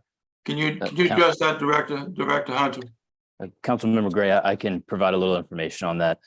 So that funding really funds the proactive inspection, testing, and maintenance of all critical HVAC assets. So that's rooftop units, the unit ventilators within the classrooms. Probably a year or so ago, we did a pretty comprehensive survey of all of DCPS's HVAC assets and looked at what each one of those assets are, developed a schedule of maintenance for them. And now we're using this funding to implement preventative maintenance based on that catalog of assets and maintenance activities. And we're doing that at all schools that don't have CMCs. So this is really a wide-ranging program, if you will. Is that work that you can then report back to us on, so we know what you actually accomplished with this? Yes, definitely. One of the biggest metrics I'd say for the program's success right now is just the ability to proactively identify issues. Just in this last round of preventative maintenance, we proactively identified, I think it's around 200 pretty substantial defects across the program, if you will. And I think the price tag for fixing all of those defects was just under $1 million. And we can, definitely provide some specifics for you on that. But I think our biggest metric right now is just getting vendors to proactively perform this maintenance, identify defects. And in the future, we were discussing this a little bit with Chairwoman Lewis George. We're going to have a platform within Salesforce that tracks a lot of these, minute maintenance activities in a lot greater detail than we have been able to in the past. And, what's happening each season and what these maintenance programs are really built of.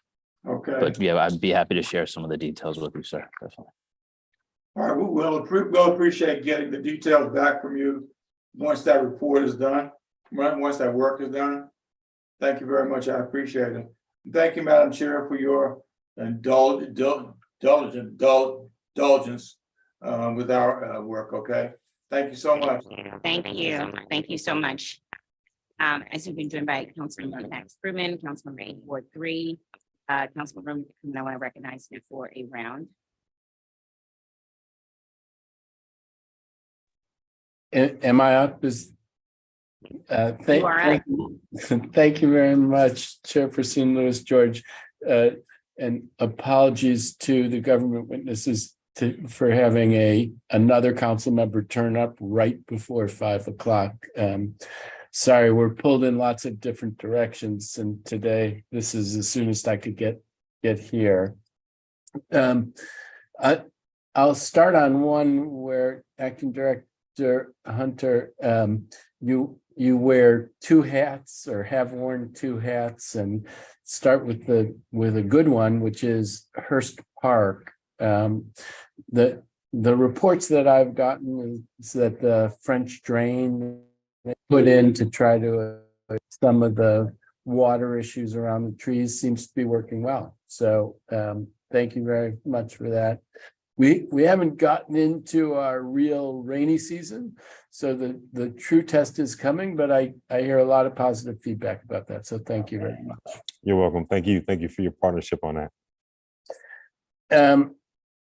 We talked yesterday, I think it was, on DPR projects, and we talked about different projects that had been in effect trued up given the increased costs. And so you needed to add dollars to projects. And some projects you added dollars, and in other projects you didn't. And in that context, you talked about that there being some kind of moving targets around that. But there's two on the school side, Deal and Stoddard. And I'm curious, the numbers for those haven't increased on the face of the CIP.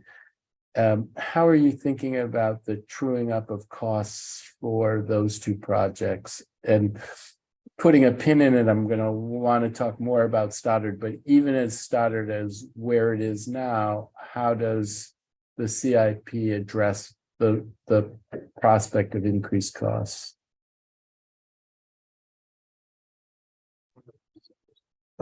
Yes. Councilmember Foreman, good afternoon. Afternoon. Let me start with Stoddard because I have some information on Stoddard. That is the building, that we're trying to add an additional floor to, right, to accommodate the expansion. I don't think we have additional funding for that, but I know that we had made provisions, especially as we go through the regulatory bodies, and approval, CFA and things. What we're sharing is the fact that we are going to design for an enhanced structure that allows us to put that additional floor in the future. So we have a building that is going to be built with redundancy in the structure, so that if in future we do get additional money to add the other floor, then we're just going to be able to do that without having to start the process all over again. So on that, I'm actually pretty deeply concerned. Yes. And I've had back and forth with folks on your staff. There is the idea of building in a way that you could add a third floor. That's been out there for a while. There was the placement of the cafeteria, and that's been an issue with a fair amount of controversy. And your team was going to look at how much it would cost to put the cafeteria in a different place. Location. And there was going to be a report back on how much that would cost, and we've not heard that. I think that estimate has been done a while ago, but it hasn't made its way to the Stoddard community or to me. I'm pretty worried about the third floor, honestly, because we have the CFA process and the historic preservation process. Yeah. And you could build in a way that physically you could put a third floor on top of where you're currently planning to put the classrooms. But as a practical matter, you might not be able to do that. I spoke at the budget hearing with the mayor. One of the things that has had a big impact on the planning for Stoddard has been thinking about what would happen at Foxhall. And throughout this process, there's been a kind of conversation of, well, some of the capacity at Stoddard will get taken up by Foxhall in one way or another. And Foxhall was taken out of the planning. And I, the mayor, and said, I think it's really important to step back and think about what Stoddard needs, given what's happened with Foxhall. And I think she acknowledged that that was the case. So I think we got to put our heads together about this. And I'll tell you, I'm not sold on the plan for Stoddard as it stands. I don't think the Stoddard community is sold on it. And I think that we really need receptivity to be heard through and see what we can come up on this, because there's an element of, well, the trains are rolling and you can't change it. And that doesn't wash with me, because there's been an effort for a long time to get some rethinking and it hasn't been picked up. So Stoddard's going to be one that we probably need to get together in the office and have a back and forth about it at some point to make sure that I feel like the community is being heard on that. But my question, so that was the second thing I was going to say about Stoddard. The first thing was, even if Stoddard was going to be what it was that you guys had been planning, you haven't increased the budget for it. And same thing on Deal. And what does that mean in terms of capacity to pull off the project that's the projects that have been proposed if there's no more money for them? I think we currently have what, $359,000 allotment for Stoddard. And I think the plan is to, go ahead and do what we can, implement with this amount. And I think that is why we couldn't specifically talk to, a third floor being added, right now. But I would love to, my group, to continue this discussion with you, Councilmember Fumi. I guess we still need to drill deeper into this, before we make any further, take any further action on the project. And I quite agree with all of your suggestions and things. I think we will appreciate if you give us some time, to review this again, see how much we have. If we think that we have enough in the budget to cover this, we'll certainly love to work with you, sir. Yeah, I mean, I really do think it's going to be important to work together on this, because I think the way in which this has proceeded is the thinking about Stoddard has been heavily affected by the thinking about other things. Yeah. And those things have changed. That never should have been the case, but now those things have changed. And so if you guys can't step back and think about this, it's a problem. And hopefully we'll sort it out. But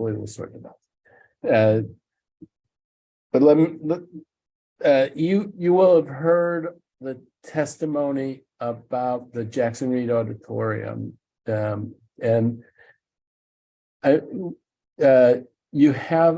my understanding is you have a project to work on the roof of the auditorium sometime soon. Can you tell me about the plans for the roof of the auditorium? I'm Jackson Reed. Yes, we continue work on the roof, of the auditorium for Jackson Reed.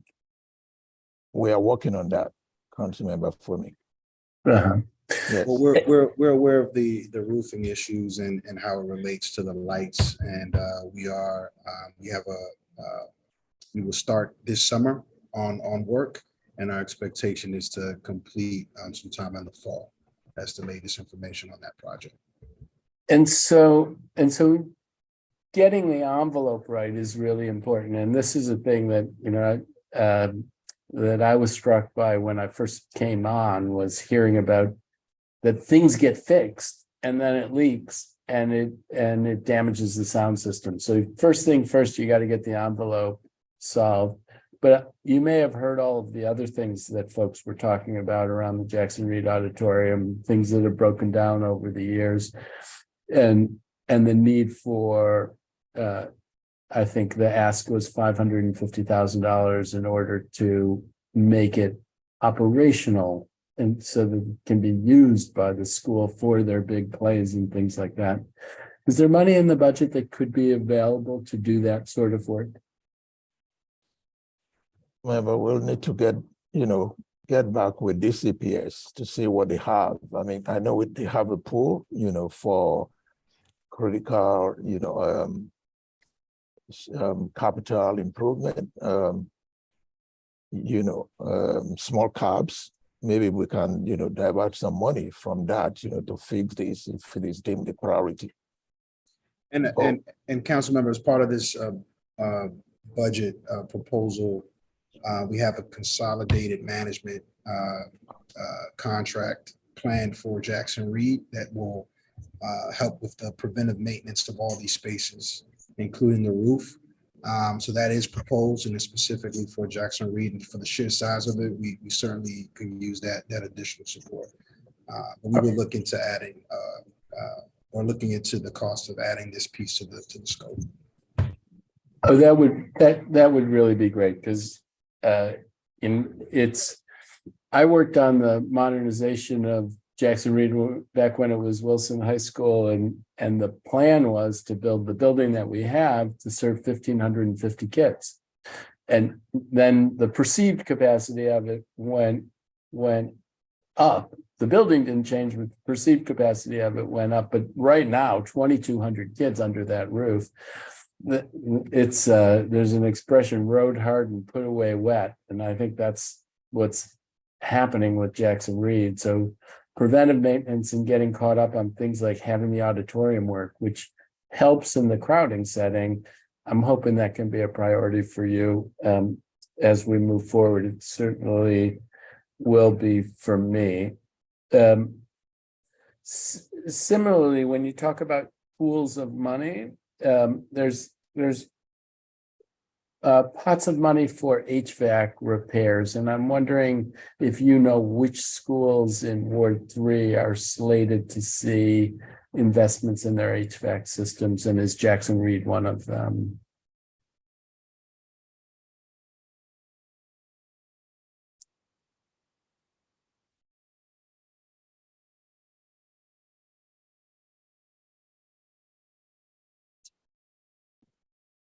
Councilmember Freeman, just back to Jackson Reed, we do have a few major projects, if you will, planned at Jackson Reed. Right now, we're mobilizing a temporary chiller because we want to replace the chiller, one of the main chillers in the building. So Jackson Reed does have some major HVAC improvements that we are aware of, as well as supplementing some of our PM budget for the school and replacing some heat pumps that are definitely end of life.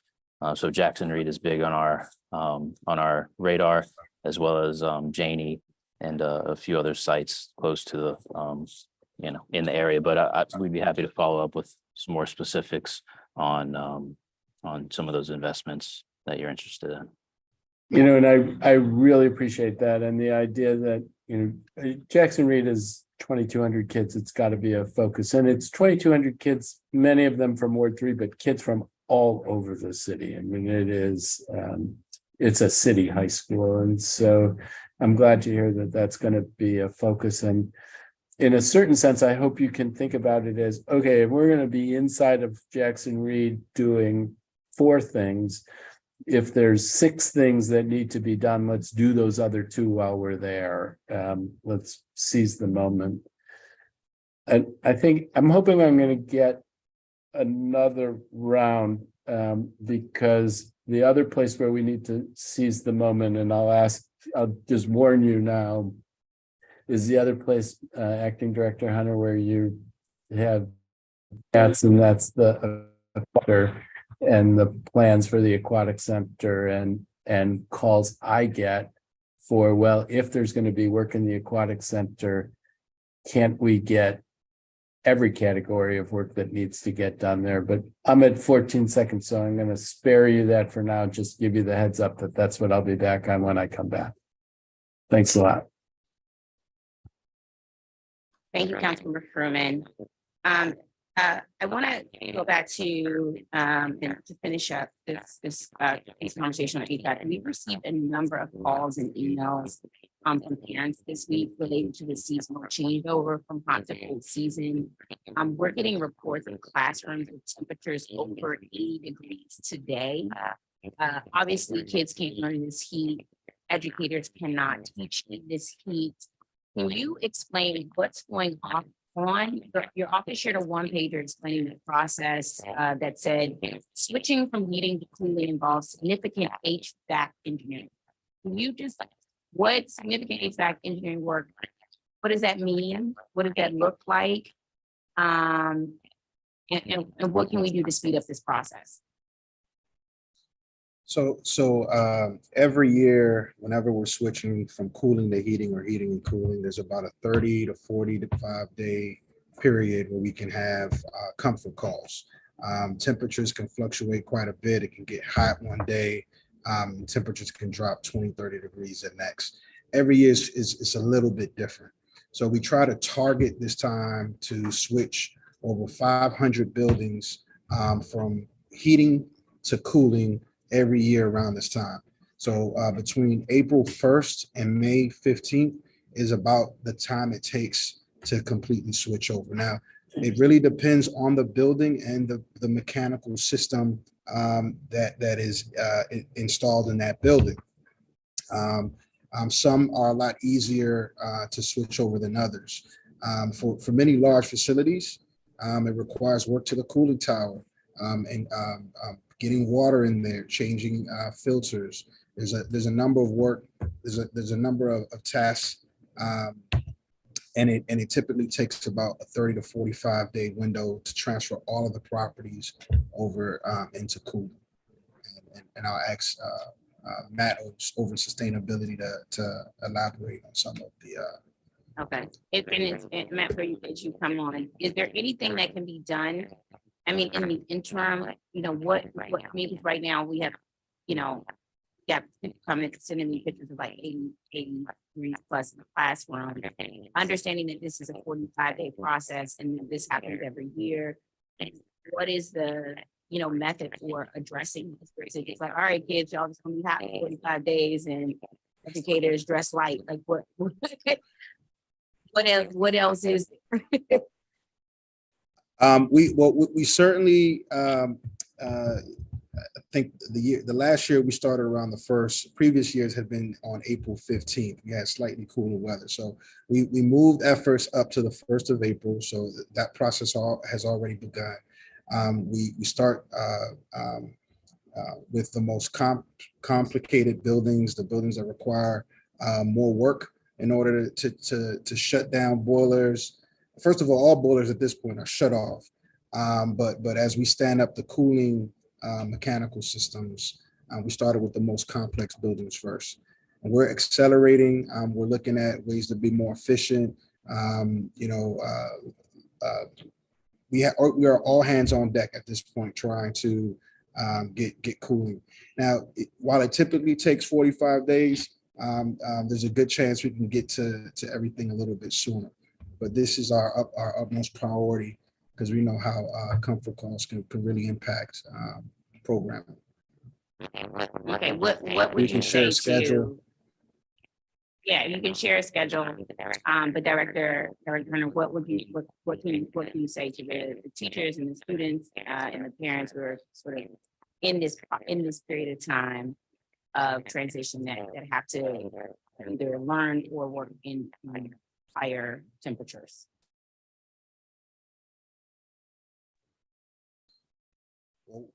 Yes, in addition to the one pager, the informational pager that we provide, we will circulate a schedule and and look at every possible thing we can do to get over switch over. Absolutely. Okay. Speaking of a letter, DCPS sent a letter home to Whittier Elementary School families earlier this week related to indoor air quality, which has been a concern there. And this newly installed monitor showing elevated levels of CO2 in several classrooms. Thank you for setting 1,100 parts per million ppm over a 90-minute period as a threshold for action. We talked about it in oversight and you all got it done before we got to this hearing. So thank you for that. The letter says when monitors exceed this threshold, operations and facilities teams respond. Which operation teams are we talking about here? Does a school principal form a notification when the threshold is tripped? That would be DGS operations team. So that would either be our FTEs in the BPO division or contractors. Okay, and does the school principal form a notification when the threshold is tripped? Not necessarily. I mean, they would be able to see it visibly within the space, but there is not necessarily an alarm, if you will, that goes off. And I do just want to make sure that it's understood this threshold is not necessarily a health and safety threshold, right? It's not that's not the intent. It's more of okay, we know that there's a spike, specifically in this case in CO2 levels, and we need to go in and see are the HVAC systems doing what they're supposed to be doing? Are they working properly? And if not, why? And that's kind of what we've been going on, back and forth on with the Whittier building over the past 2 to 3 weeks. Okay, I think principals and foremen should be brought into the loop on this, especially because they're the ones getting questions from their educators in the building, and then in turn to from parents as well. What is the plan to share the data gathered with the bound system monitors? Are you going to make this data public? Why or why not?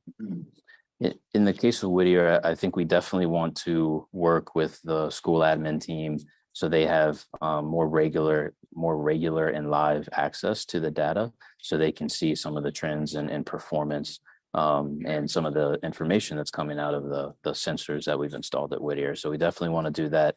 And I think that, they're the first line of defense, if you will. And if they understand the data and DGS is doing its job to maintain the systems and make sure they're functional, then collectively we can respond, to concerns a lot faster and kind of mitigate them.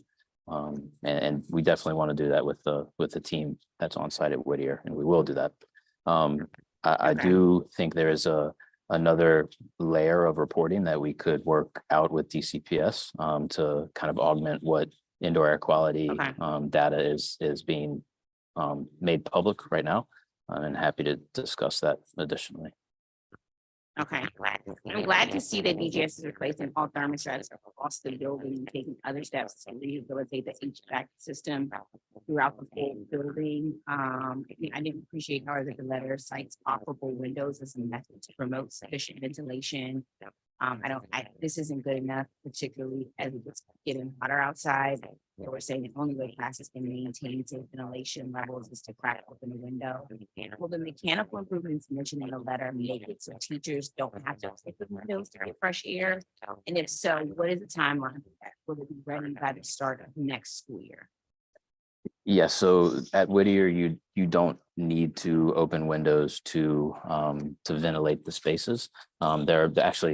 There are 2 locations that we're looking at adding supplemental systems because they were a little different in how they were designed, but the majority of the classrooms at Whittier can get ventilation through the mechanical systems. So cracking a window, definitely not when it's 80 degrees outside, but when it's ideal is an option. But no, you don't have to do that to facilitate ventilation or get fresh air into that building. Okay, and yes, it will be ready by the start of next school year. So we are, as of this past weekend, all of the thermostats across the building have been replaced, and we did a number of other repairs to different pieces of the HVAC system to ensure that the thermostats control the equipment the way that they're supposed to. Okay. What I think we are doing longer term is looking at just a light supplemental addition to the mechanical systems in a few locations, and that will be something we do over the summer, definitely. Okay, I'm glad to hear they fixed all the thermostats already. I'm glad that has happened. We'll continue to monitor that work. I'm grateful to see a 7.9 million increase in the budget for school maintenance, but in the same activity, where there's a reduction of 4.9 FTEs from 124.9 to 120. Are positions being cut, and which specific positions are being cut in this budget? Councilmember, can you repeat the activity by which you're talking about, where the cuts occurred? 3009. Numbers. Yes, so our HR director will get to you, council member, but in general, we have a slew of different positions that equal about one FTE there, or 4.9 FTEs in that activity, and there are different fractions. And Sean, do you want to speak a little bit more to those specific positions?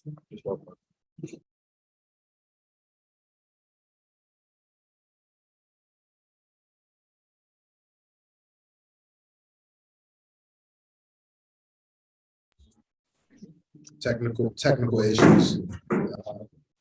Sean will be back momentarily.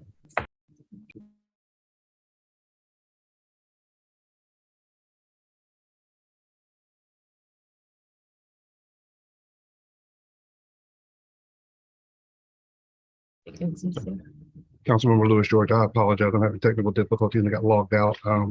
We just had vacancies within our budget that were cut. There were 24 positions in our budget that we lost this year across the entire agency. Yeah. It equaled out to $2.4 million worth of cuts that we had to do to the personnel services division. Within that area, there were a few that were management analysts and material handlers, but we tried to select across the entire agency and not select from just one particular division to spread the hurt, for lack of a better term, everywhere. Oh. Okay, so that's what it was spread across each of the different divisions. Yes, ma'am. And so for school maintenance, those positions are what roles? So part of what you said, say that again. I'm sorry, you broke up. Which specific positions within sort of school maintenance? What are the specific positions that are being cut? So within the school maintenance division, we had a building services supervisor position and one plumber supervisor position that were cut. Now, when you look at the cuts, it will, as Michelle says, it will look like it's more vast than what it is due to how the funding for each of those positions is handling. Whereas in most agencies, whereas most agencies have one funding line for each position, we have 4 to 5 for one position. Okay, that makes sense. Okay. I see over 58 million in the maintenance budget. By far the largest category goes towards occupancy, fixed costs. I can't hear. Oh, sorry. I say over 58 million is for maintenance budget, which is by far the largest category, goes towards what is considered occupancy, fixed cost. What's included in this funding? What's the definition of occupancy fixed costs? Sure, Councilmember, typically fixed cost is something that's recurring and usually non-discretionary, right? So you see in fixed costs, you'll have utilities, you will have security, you'll have maintenance, you'll have our energy. So typically those are ones that you'll see time in and time out. With regards to the facilities management fixed costs, that's specifically to the upkeep and maintenance of a building. So everything from HVAC to plumbing, electrical, mechanical, repair, et cetera. Those are all included as part of CSG 35 in fixed costs in program 3000. Okay, that makes sense as far as like what's in that bucket. Okay. Yes, ma'am. Looking at local spending on contractual services, CSG 41, and this activity was over 6.5 million in fiscal year 2022. The approved fiscal year 23 budget and the proposed fiscal year 24 budget both only have $150,000. Why the big reduction here? So across the board for program 3000, Chairwoman, you will see that we've zeroed out CSG 41 because we moved it specifically to that fixed cost line that we were just talking about in CSG 35. And we did that about 2-3 fiscal years ago to try and be more transparent. So in program 3000, you'll see there's a line for activity 3009, which is for education, 3009 for Parks and Rec. We have one for Health and Human Services and Public Safety and Education and Public Safety. Essentially trying to show you, hey, here is how much we've spent on facilities for public schools, and here's how much we spent on Parks and Rec, et cetera. So as a whole, you won't see very much budget in CSG 41, but this particular one is specifically related to a capital reprogramming. It was a reverse reprogramming that was done in FY22. So it was not actually part of our approved budget, but you'll see it in the revised budget. But it wasn't a part of our approved budget. It occurred mid-year. Okay. Yes, ma'am. Got it. Okay. The budget book says there was a 19.68 million enhancement in one-time funds to support multiple maintenance initiatives. Which initiatives are included in this enhancement? Is it a problem that we're using one-time funds to support ongoing maintenance? So in terms of what's included in that enhancements, first off, I do want to mention that there's an error in the budget book on table 5. While it's noting $19 million, the increase to facilities in terms of enhancement, it's only 15.6 million. And those refer to the enhancements that the director mentioned in his testimony, specifically DCPS, non-DCPS HVAC of 4.5 million, work order reduction of 6.9 million, the CMC's locks, asbestos, air quality. And the reason why it's only one time is, as you know, council member, typically it's to assist with balancing the budget in the out years. That's right. But also, you know, we want to be more, to your point earlier, be more a little bit more strategic in terms of our outlook for work orders as well as other needs across facilities. So as we take a look at it a little bit more in terms of our needs, our work orders and preventive maintenance, we try to take a look at this year's kind of priorities and then make sure that that's something that we've already taken care of. And if it's something that still needs to be taken care of next fiscal year, then we work with the mayor's office to make sure that we have the proper funding in the following years. Okay, got it. Okay. I wonder if we from there could share the breakdown of what's funded one time versus recurring funding. You all, like, each of you have that by agency, the breakdown of what's funded one time versus recurring. We have it by service type. So we can provide you the enhancements in terms of how much was given to us for instance, for HVAC, whether that's one time or recurring, and then similarly for other fixed costs. Okay. I appreciate that. That would be helpful in figuring some other for future numbers out. Councilmember Furman, I know you said you wanted to do one more round. Just want to check with you. I'm ready to power through. Yeah, ready to go. All right. Thank you very much. So before turning to the Wilson Aquatic Center, which still is called Wilson, someday we got to get it changed too, the name of it changed. But just an observation, and I suspect that there's been a fair amount of conversation about this, and I think the Wilson Aquatic Center illustrates what I'm going to talk about. And you guys have done a phenomenal job over the years of building, lots of beautiful schools and beautiful libraries and rec centers. And, we're on you about a lot of things and we'll continue to be on you about a lot of things. But, I think that folks at DGS can look around the city with a lot of pride at what's been built.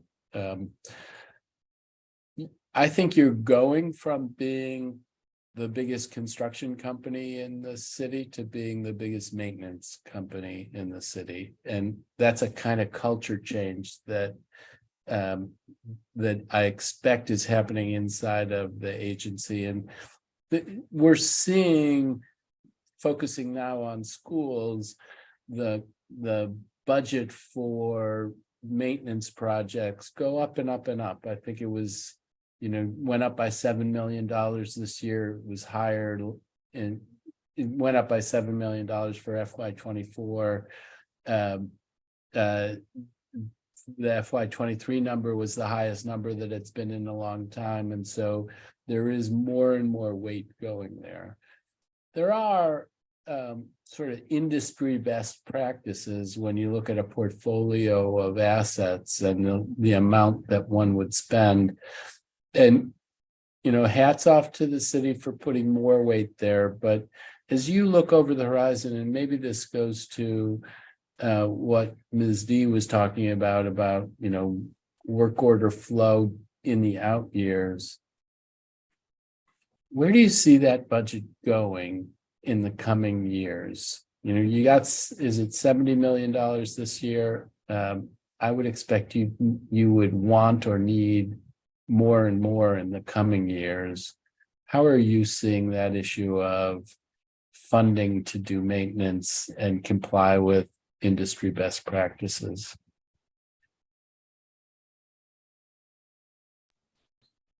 Thank you, Council Member. I think you hit it on the nose when it comes to facility management. preventive maintenance, predictive maintenance, and even in some cases, reactionary maintenance make up our world. And as the city pivots to more investments in maintenance, we certainly welcome those investments. I think what we'll continue to do is advocate for more preventive maintenance in different areas. We started with HVAC, which I think had the biggest, most immediate impact. We're looking at spreading that across the city. And then looking into preventive maintenance in other areas, certainly plumbing, electrical, these are all areas that really needed it. And if you look at IFMA, the International Facilities Management Association, BOMA, or other national, international organizations, they all advocate for preventive maintenance. I think that's where we need to go. In addition to very unique areas, timely areas, the council member, the chairwoman often talks about the need for more attention on locks. And we are moving in that direction. And we certainly see the investments from the mayor, and we see the support, and we ask for the council support as well. Yeah, I think that it is fair to say that we really want to be your partners to get to that place where we're 2 steps ahead on preventive maintenance instead of feeling like we're 1 step behind or more. And it's a challenge, and a different challenge, a related challenge to that is standardization. You know,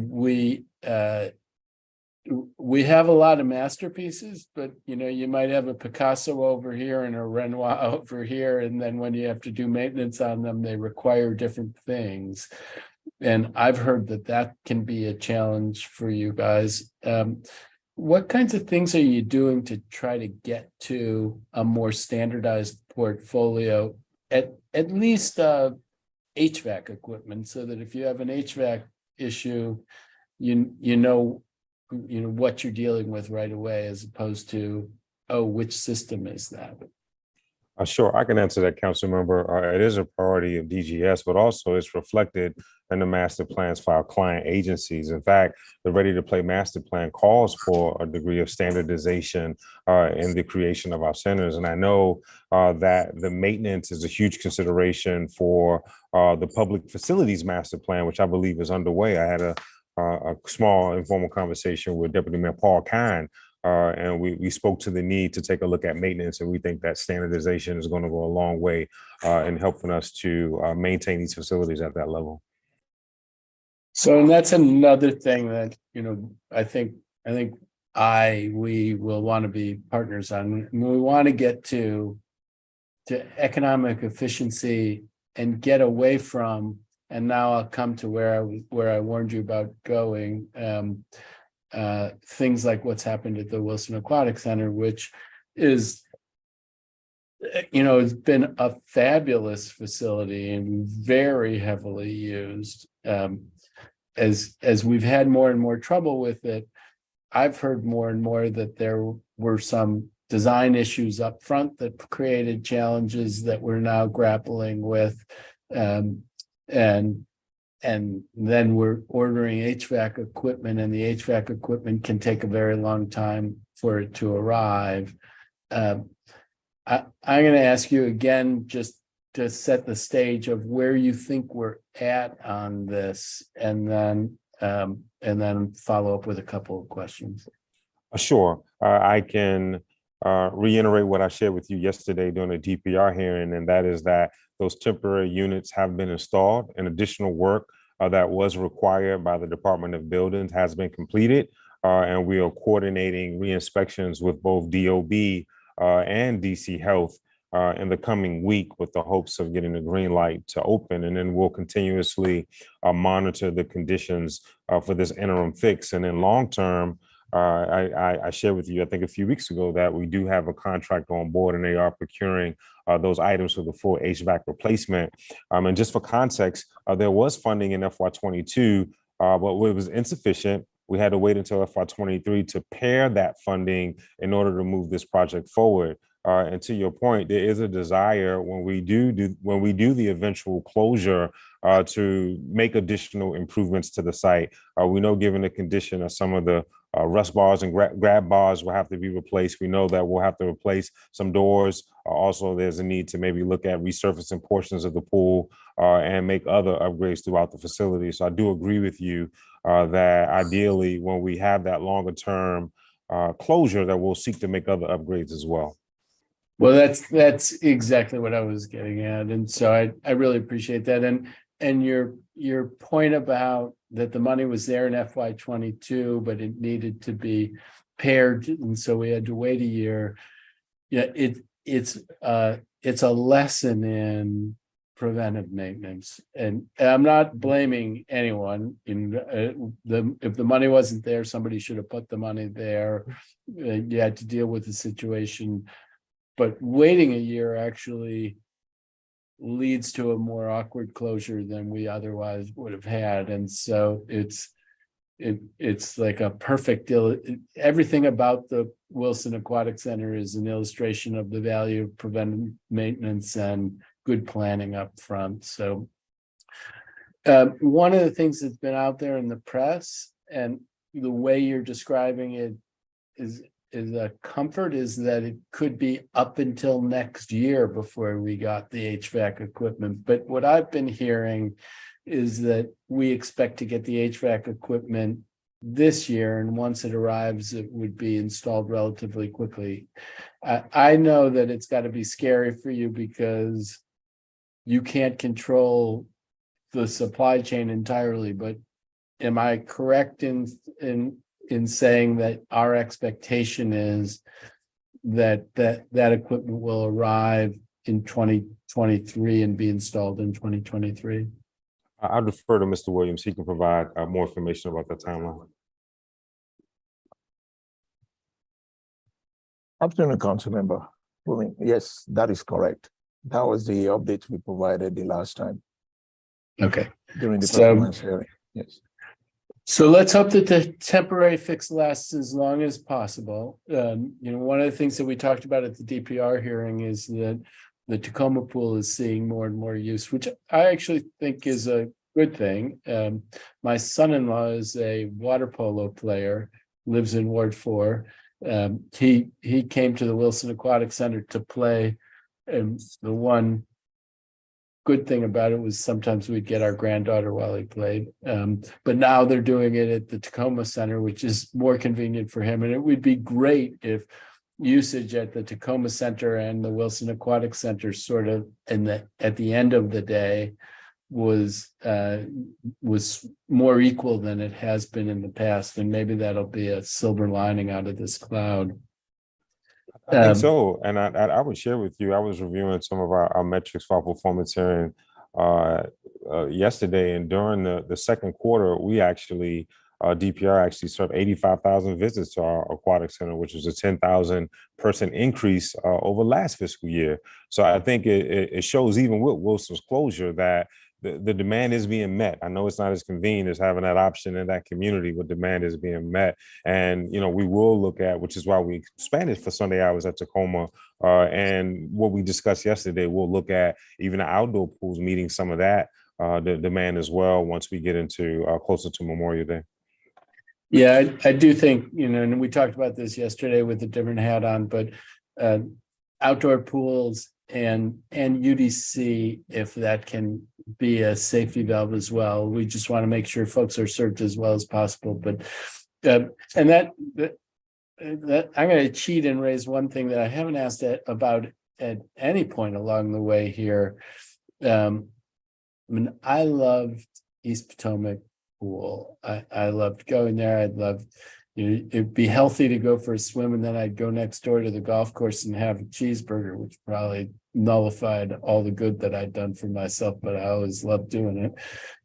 Where do we stand on East Potomac Park and the pool there? Can I hold out any hope that something good's going to happen? Afternoon, Council Member. Unfortunately, no.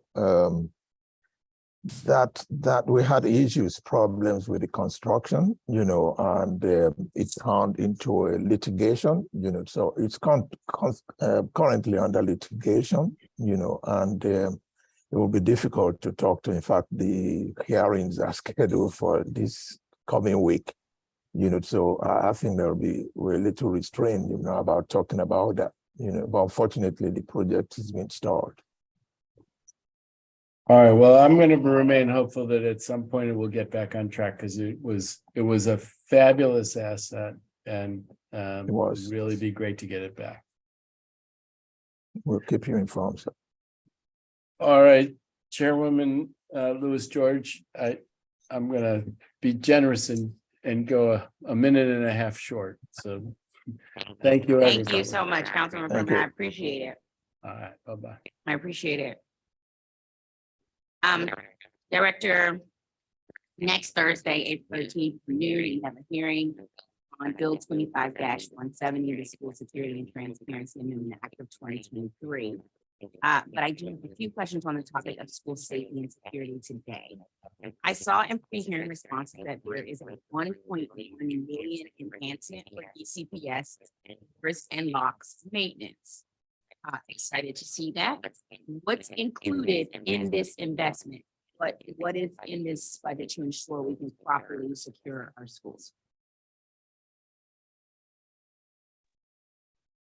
So Chairman, we do have $1.1 million in available funding in facilities, specifically for lock devices, hardware, and contractors.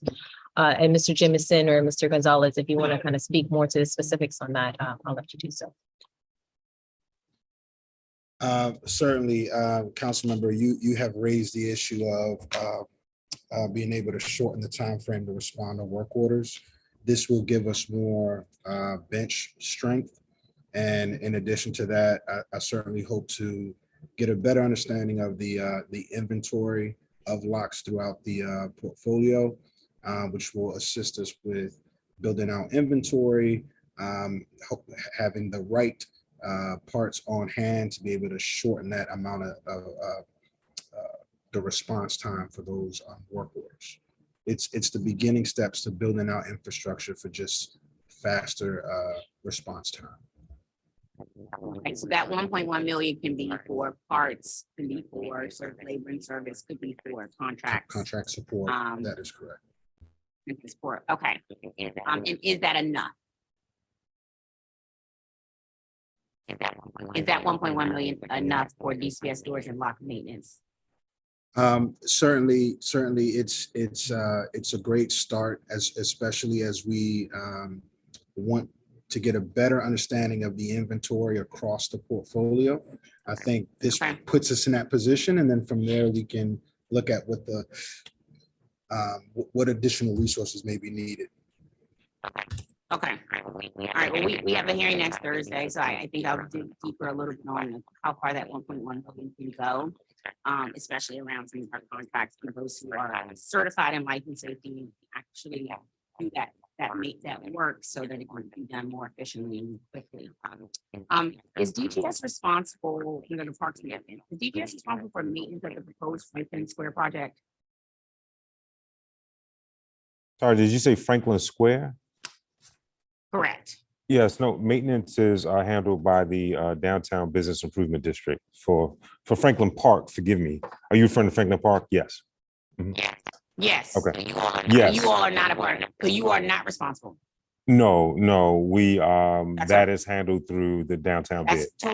That's downtown bid. Okay, I wanted to make sure, clarify that. Okay. I have a question. Last year I met with representatives from Twin Oaks Community Garden at 14th and Taylor in Ward 4. They requested help with rebuilding the field house on site, which is basically falling down right now. I'm going to read into an email that I received about the building, which is home to the Twin Oaks School Library. DGS came through on some old tickets and we did the plaster painted inside the main building. It looks great. But what hasn't happened yet is the roof repair, which is critical to fixing the leaks and upcoming damage on the sheetrock. The 4 DGS employees I've met were all upset to be working on the plaster building. It was still leaking, so much so that the water was actually running on the sheetrock that they had put in. Further, a leak of a bathroom caved in both the ceiling and the floor. Without a working bathroom, we cannot hold some of the workshops we have planned. Can you help investigate this and then follow up with us regarding sort of what is necessary for us to do the actual report there so that we don't waste any money or waste any so DGS employees' time doing something that we know is gonna end up damaged as well, and we have to redo it. No, absolutely. When we spoke yesterday, that was my first time hearing of this issue, but I did Yeah. have an opportunity to speak with staff from our environmental programs division, and they indicated that there was a need for either extensive roof repairs or roof replacements. And I've started the conversations of identifying funding from our roof pool project to see if we can afford that in this fiscal year. So I'll definitely provide a more comprehensive update to the committee in a week's time. Okay, thank you. I appreciate that. As you know, DPR opens new parks and recreation facilities every week.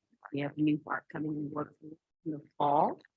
How is DPS ensuring new facilities are incorporated into existing maintenance efforts, landscaping schedules, and recycling pickups?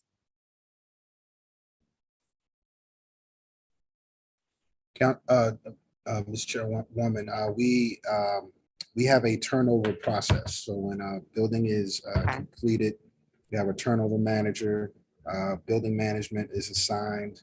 We look at the needs of that building and incorporate it. And the needs may be adding it to the citywide mowing schedule, adding it to snow services.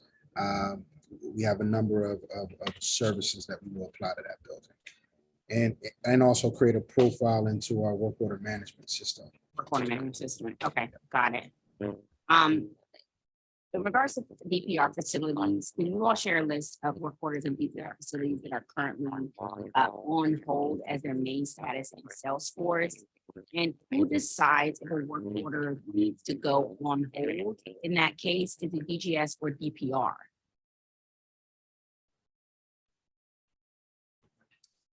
It's similar to the question earlier about DCPS. We will change the status in the system. However, it is a function of understanding the cost, the prioritization of that work, and you know, this was a prime example. The field house you just mentioned. That's right. You know, that's right. Taking a closer look, it needs a new roof. That puts it on hold because there's a different track. It's a different Got track. it. That's right. That's right. That's actually a great example. And then when that happens, do we have price estimates for each request?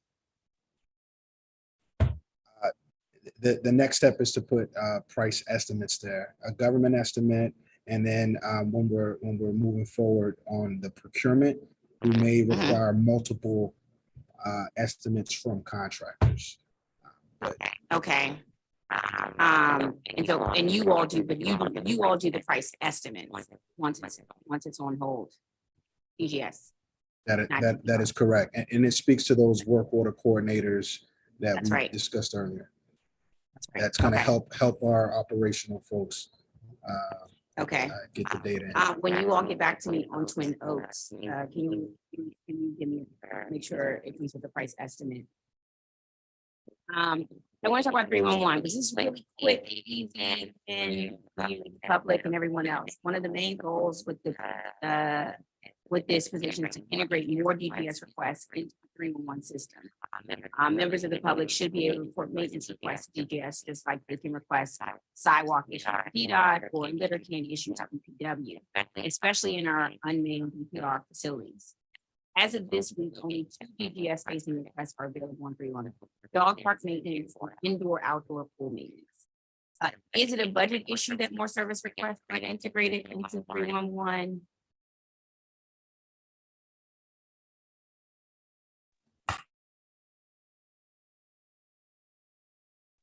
So currently, council member, we do not have funding to integrate the request into 311. However, we have significantly invested in Salesforce.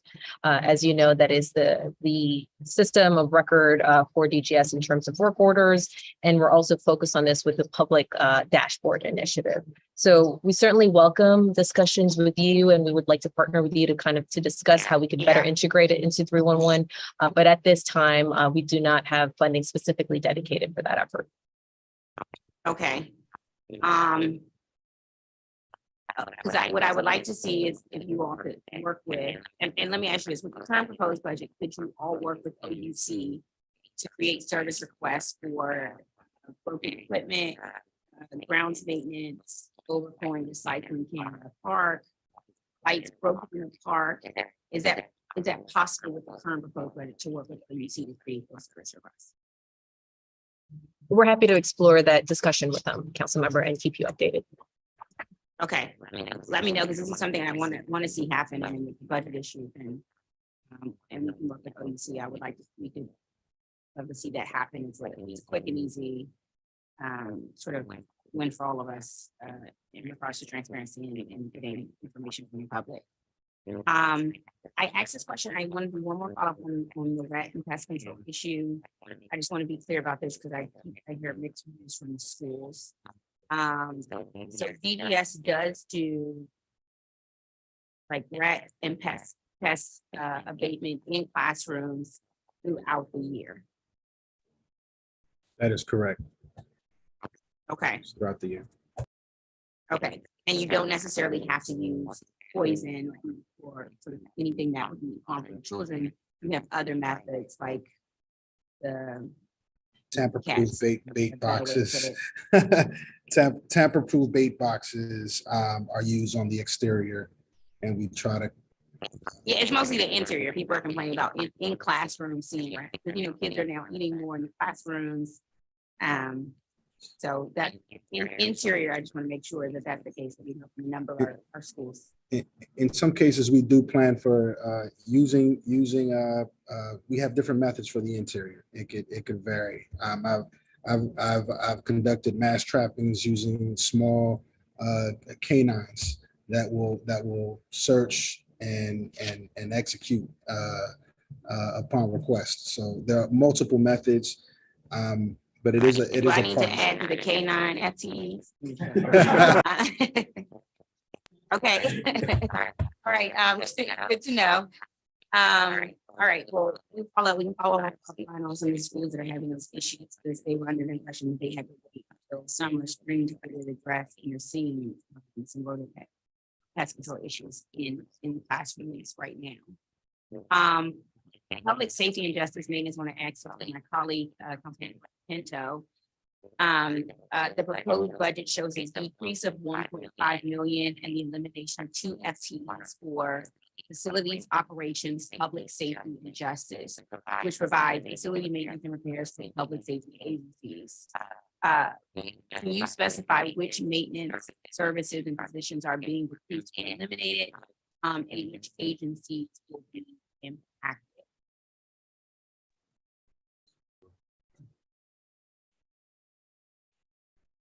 So.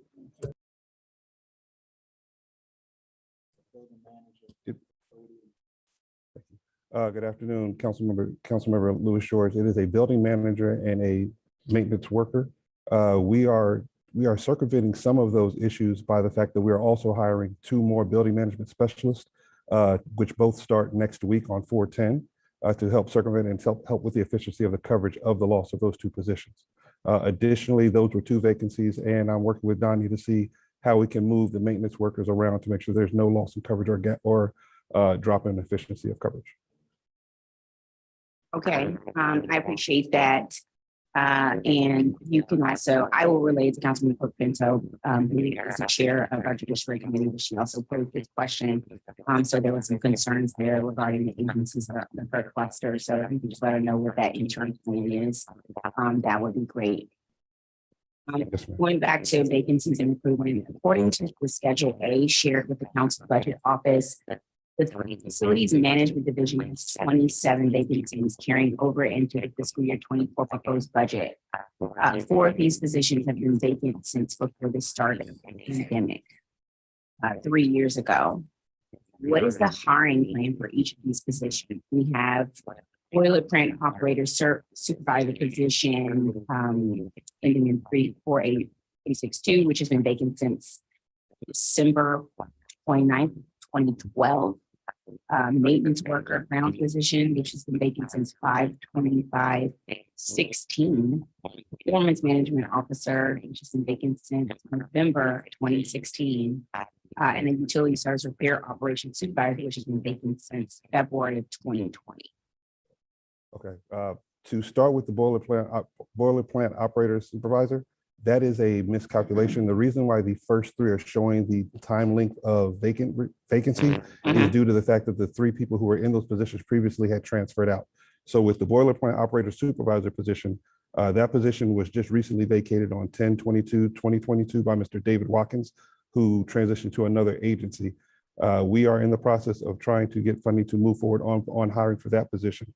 For B, where there's a maintenance worker grounds position, that position was actually vacated on 3/13/2023 by Ms. Kia Burns, who transitioned over to DPW just recently. For the performance management officer position, that position was vacated on 8/28/2022 by Mr. Brandon Daniels, who transitioned it through a transfer as well to another agency. We are in the final stages of hiring for that position right now with a selection cert. For the last position as a utility systems repair operations supervisor, we actually posted that position and are awaiting funding to actually make the selection of an internal candidate to move forward with that one as well. Okay, so what did you say the reason was? It's just showing up like that in the system? So with PeopleSoft, if a person is terminated, then it shows that the person left the position. When a person transfers into another agency, it basically reverts back to when that position was actually vacated through a separation of some sort. Okay, that's understood. Thank you. I appreciate that clarification. Yes, ma'am. What's the hiring plan for the remainder of F&B's vacancies? We note that DGS has currently 0 job announcements posted on its website and DCHR's portal at careers.dc.gov. For each of these 27 vacant positions that are on Schedule A, can you explain sort of, if possible, why the position should not be eliminated in the fiscal 2024 budget? We are working on hiring. We are working on a hiring plan for those positions and working within our vacancy savings rate with our budget team. Prior to Deputy Mayor Anderson transitioning, he and I had discussed a possible trades hiring fair at the new DGS location to introduce ourselves to Ward 7 so that we could kind of show that DGS was there, give a footprint, and show that the district is hiring in that area. We hadn't determined which ones we were going to hire at this moment, but we were trying to hire as many as we can to make sure that we fill in all the gaps that we can, but still maintain the vacancy savings that we have to maintain with budget. Okay, I appreciate that. I'm gonna use this as an example of plug that I'm having a work for a job there on April 22nd. We will high school from 1 to 3 p.m. Okay. Oh, also, by the way, we are also hiring for a plumber position at the DCHR's hiring fair that happens on April 19th at MLK Library. Right. Okay, perfect. Thank you so much. Yes, ma'am. In response to those hearing questions from the performance oversight hearing, DGS shared that of the approximately 220 individuals in the trades group, 35 are under the age of 40, and the DGS has 72 employees who retire at any moment. Scary. Yes. What's in this budget to help with recruiting and training the next generation of F&B trade employees? Can we plan a visit to Phelps High School and Infrastructure Academy together later this year? Because it's a little scary. We don't have I look forward to visiting anywhere that you would like to visit later this year. We had a plan of trying to reach out to some of the trades academies. I'm dealing with a little bit of a hiring situation where I'm about to recruit for a new recruitment manager, and that is one of the tasks that I had assigned to them. In terms of how to budget and train for the employees that are moving forward, in terms of our those who could retire now, we put out positions as much as we possibly can. But I'm going to be completely honest with you.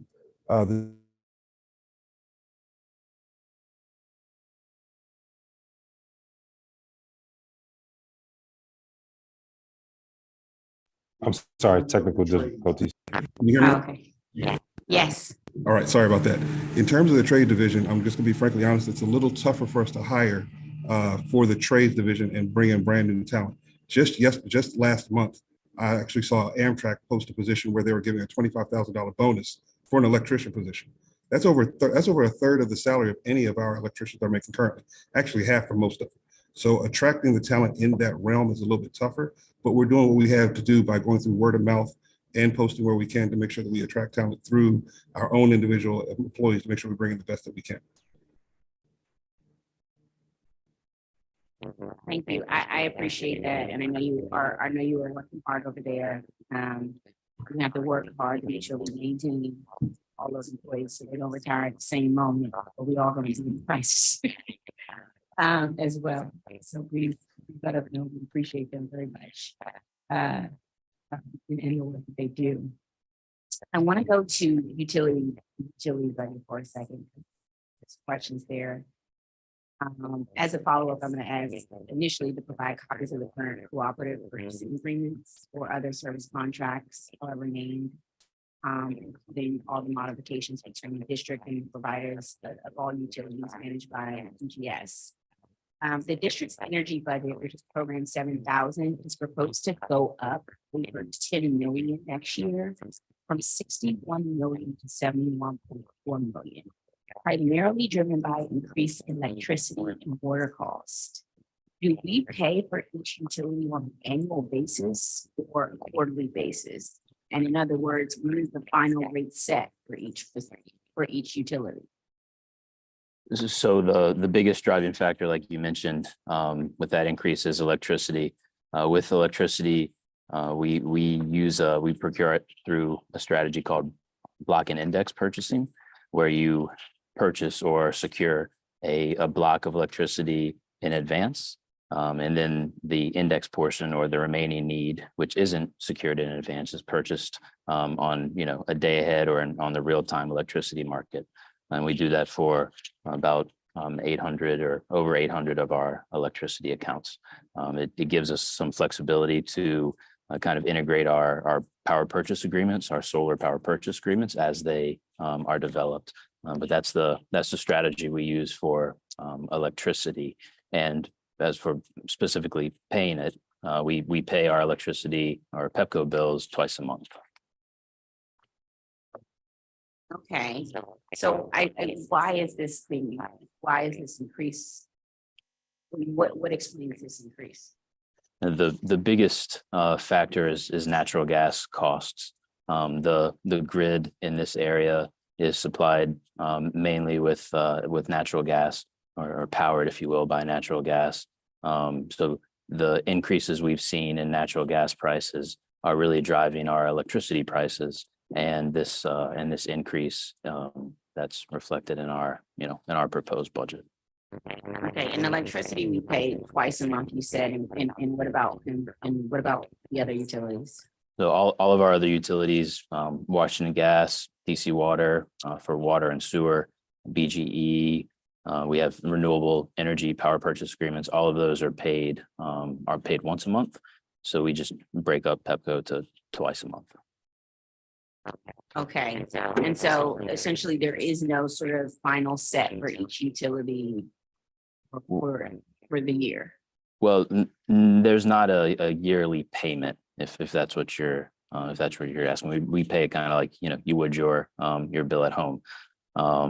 So it's done So monthly. it fluctuate. I mean, my bill at home fluctuates, but it like stays still within a certain range. Like when I budget it out, I know my water is go above a certain amount, and I know it's probably not it's lower. And so I'm saying is for each of these utilities, do you have an amount you sort of know it's not going to go? It doesn't, even if it goes up and down, it doesn't usually go above this amount. So back to electricity, right? We know a portion of what the rates are because we secure them in advance, right? But another portion, the index portion of the rates are kind of purchased, if you will, at the market rate, so that the day of. That's different in the case of water, right? DC Water publishes their rates online, for their 2-year rate making period. Our wind and solar power purchase agreements, those rates are part of the contract. So, where we have a solar array installed on a building, we know what the kilowatt hour costs are because it's in the contract. So there's 4 or 5 or 6 different types of utilities, if you will, and each one of them has a little bit of a different rate structure. Natural gas is kind of done on a yearly basis, and we base the rates off of the consumption from the previous year, and that gives us a kind of an understanding of what we consumed last year, and allows us to do a bulk discount, if you will, of natural gas based on the market conditions when we execute a contract. But I'd say electricity is the most, is where we're seeing a lot of the drivers of cost. And it's also the, it's also the most, not volatile, but it fluctuates the most. Okay. If So I may. another big, go ahead. Yes, please. If I may add, just for context, Chairwoman, we've seen a huge increase to Mr. Floca's point in electricity, about 252% increase from 2020 to 2022 alone. And, that's mainly because of the volatile prices of natural gas, and electricity prices are very much tied to our natural gas here in the district. So with the war in Ukraine and other political uncertainties, we've seen a huge volatile market with electricity and natural gas. Okay, and that makes sense. I'm wondering, another big input for setting our energy prices is the percentage of space occupied within each building. Has the pandemic and increased teleworking meant we spend less on utilities? So that we didn't see a significant change in consumption, mainly because some of these buildings were still occupied, even though there's a big telework stance, if you will, or a move to a telework stance. There were still occupants in a lot of the buildings, and you couldn't essentially just mothball them. So, we had to keep major mechanical and electrical systems running. We had to keep air circulating, so that's, not just a vacant building. So while there was a change in occupancy, we didn't see a significant change in utility consumption. I thought there would be because everybody was teleworking. Everybody's still teleworking. I was gonna ask about how is the waste budget determined? The fiscal year 24 proposed budget is up almost 25% from the fiscal year 23 approved amount. So the waste budget is driven by the rates that we're estimating for the service, and then the services that are required at each one of the sites, right? So if a park needs a certain size container, what is the contracted rate that we would expect to pay for that container size and the frequency that container is going to be picked up? Is it Monday, Wednesday, Friday versus 5 days a week? Is it a seasonal service? So that formula, if you will, is how we developed the proposed FY24 budget, but we're also including some funds in the budget for more maintenance of our owned waste infrastructure. So a lot of the compactors that are at the schools for trash and recycling, we own, and we want to do more maintenance on those compactors to keep them up, as well as increase some waste diversion efforts and restart or continue a food waste program, and maybe even expand it from DCPS to DPR and fire and EMS. Okay. The budget book says there is a one-time enhancement of $14.9 million to support citywide costs and utilities for district agencies. I think I know the answer on this show, but I think I know what you're gonna say, but I'm gonna let you say. Is it a problem that we're using one-time funds for utility expenses? And how are we paying for these utilities and the rest of the financial plan? We do not see it as a problem, Chairwoman, as mentioned before. Not only is it, as a way to make sure that we're balanced throughout the financial plan, but really when it comes to energy, as mentioned before, it's such a volatile market, and it's really hard to predict what these energy prices will look like in 2025, 2 years from now. So what we try to do is to make sure that we're current. We work with our contractors to make sure that we have the appropriate rates. And then once we have that, we work with the mayor's office to ensure that we have the proper funding necessary for energy. Got it. That's what I think. That's what I figured. What would be the case there? I have you. I want to talk about sustainability. There's one employee budgeted at DOE and DGS. What do they do?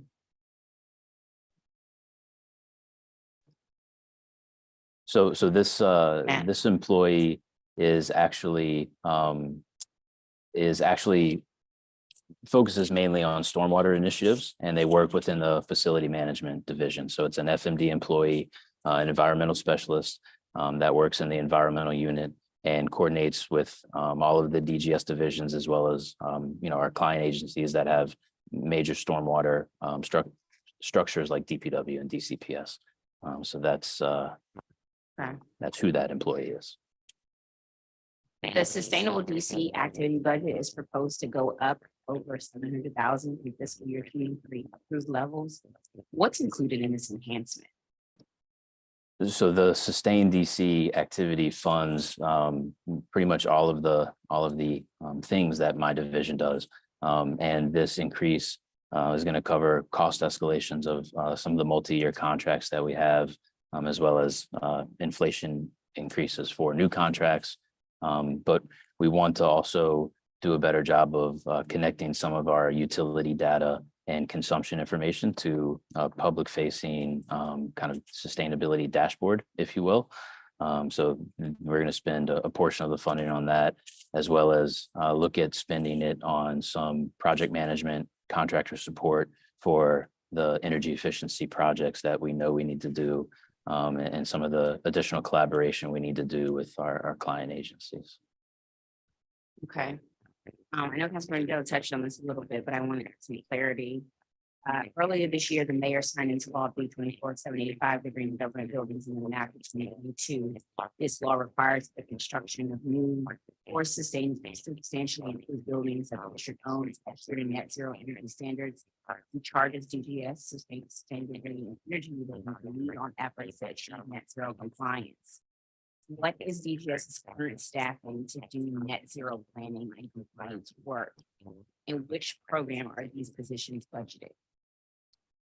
Right now, we don't have an expansion of positions, if you will, to help take on some of this work. So we're going to do a lot of it in-house between the capital construction division, the project managers that are actually implementing and working with the architects to design the projects, and maybe some of those contractors that I mentioned with that increased sustainable DC funding.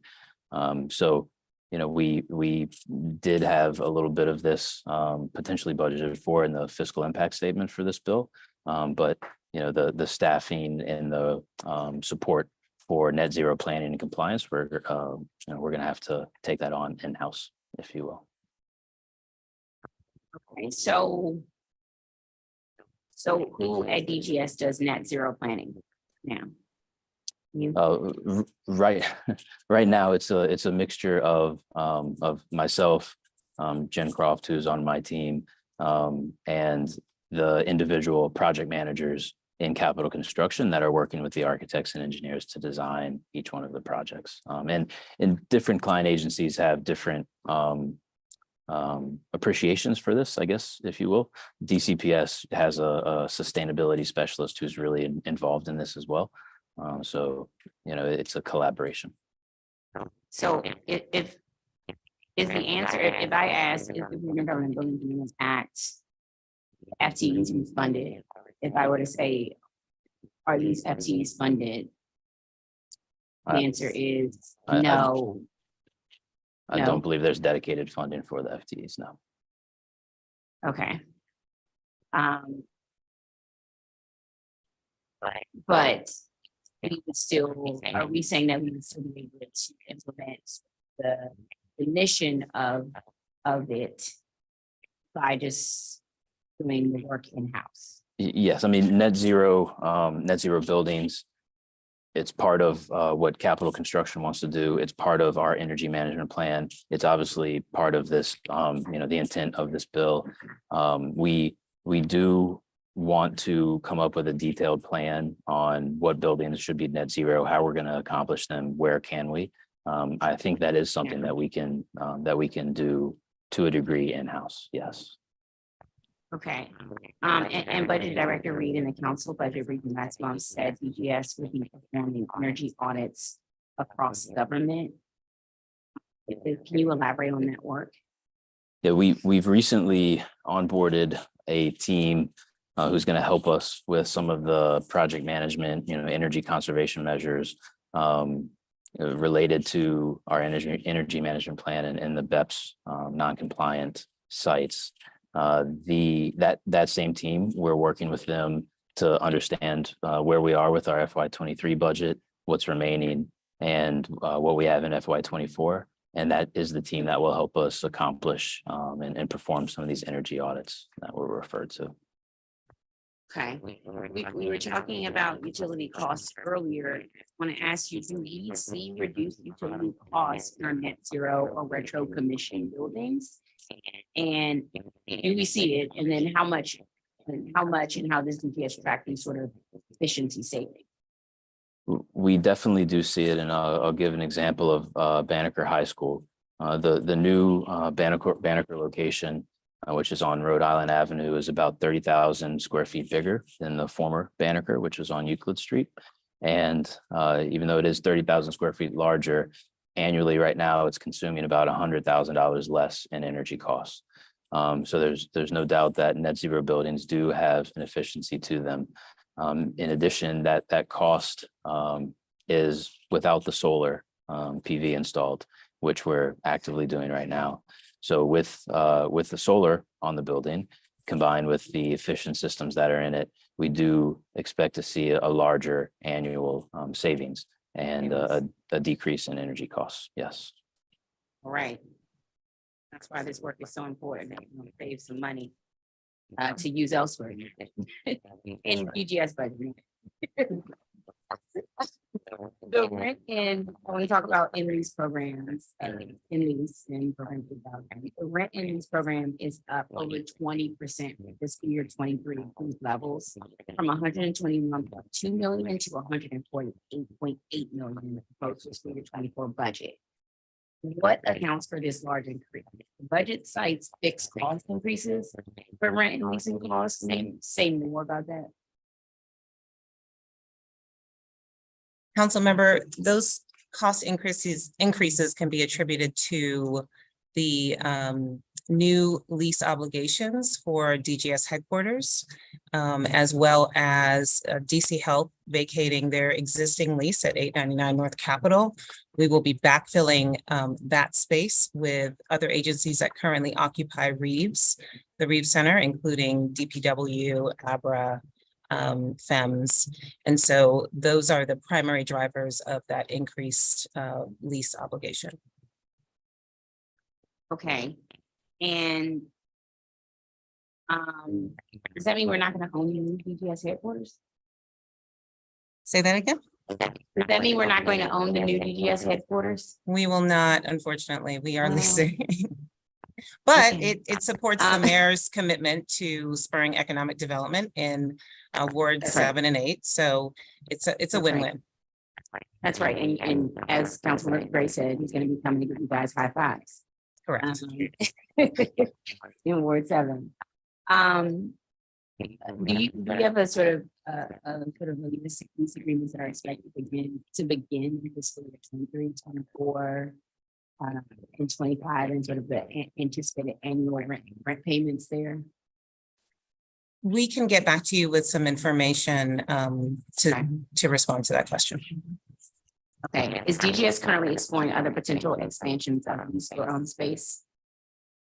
We are working with several agencies on various space needs, including DOC. We need a Ready Center replacement site. Right. DC General Warehouse is going to be demised shortly, and so we need a replacement site for that. And then there's some smaller EOM agencies that we still need to find homes for. They're currently housed at Reeves Center. Okay. Me and Michelle have been talking about one-time funds. So Michelle, just give me a thumbs up. Saying the budget book says there's a template for building enhancement and one-time funds to support the district leasing cost. My question was, why are we spending one-time fund on leases, which will presumably continue beyond this year? And Michelle, is it sort of similar to our other questions with like one-time funding and balancing budget? Yes, ma'am. And in addition, we have our interagency funds where we're eating the costs per se in FY24. So that might change in FY25, where it might go back to a different client agency. So we'll be working with the mayor's office again on that. Got it. Thank you. The introduced version of the fiscal year 24 budget support acts includes a subtitle all the, this is long, all the rollback of pandemic-related situational telework arrangement and establishment of standards for post-pandemic telework arrangements Amendment Act of 2023. I'm not going to ask who allowed that long name. The substantive says DGS might analyze the impact of the use of telework in the face needs of an agency. How does DGS plan to collect data to inform this analysis? And will this analysis affect any current plans to expand the district's own release space? So our data collection process is in line with how we currently work with when we are addressing the space needs of our client agencies. It's a very collaborative effort. We work to understand the requirements of our client agencies, including specific job responsibilities, special spaces they may need to fulfill their duties, also understanding any collective bargaining agreements and the terms of those and how they may impact space.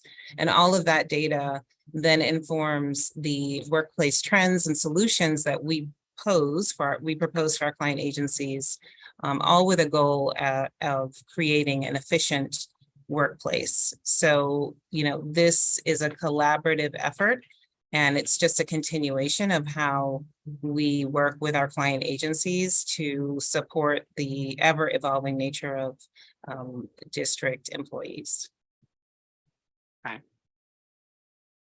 I want to ask about some capital budget questions, some project-specific ones. The proposed capital improvements plan includes $7.5 million in fiscal year 24 for critical system replacement and $17 million for the 6-year plan. Can we get a breakdown of what's included in this project? And why is this money allocated here rather than the client agency budget? Good afternoon, council member. They are allocated here because it gives us flexibility. So when there is an emergency, if the money is with the other agency, it's going to take a long time to reprogram the funding. Reprogramming, just takes so long. So having it residing with DGS just gives DGS that flexibility to better react for emergencies when emergencies arise. Okay. And so what's the specific, in 27.5 million? Sure. It's a 6-year plan. What's included in this project? So let me start in this year. Currently, we actually replacing about 18 boilers across 6 schools. Most of these funds will go towards boilers.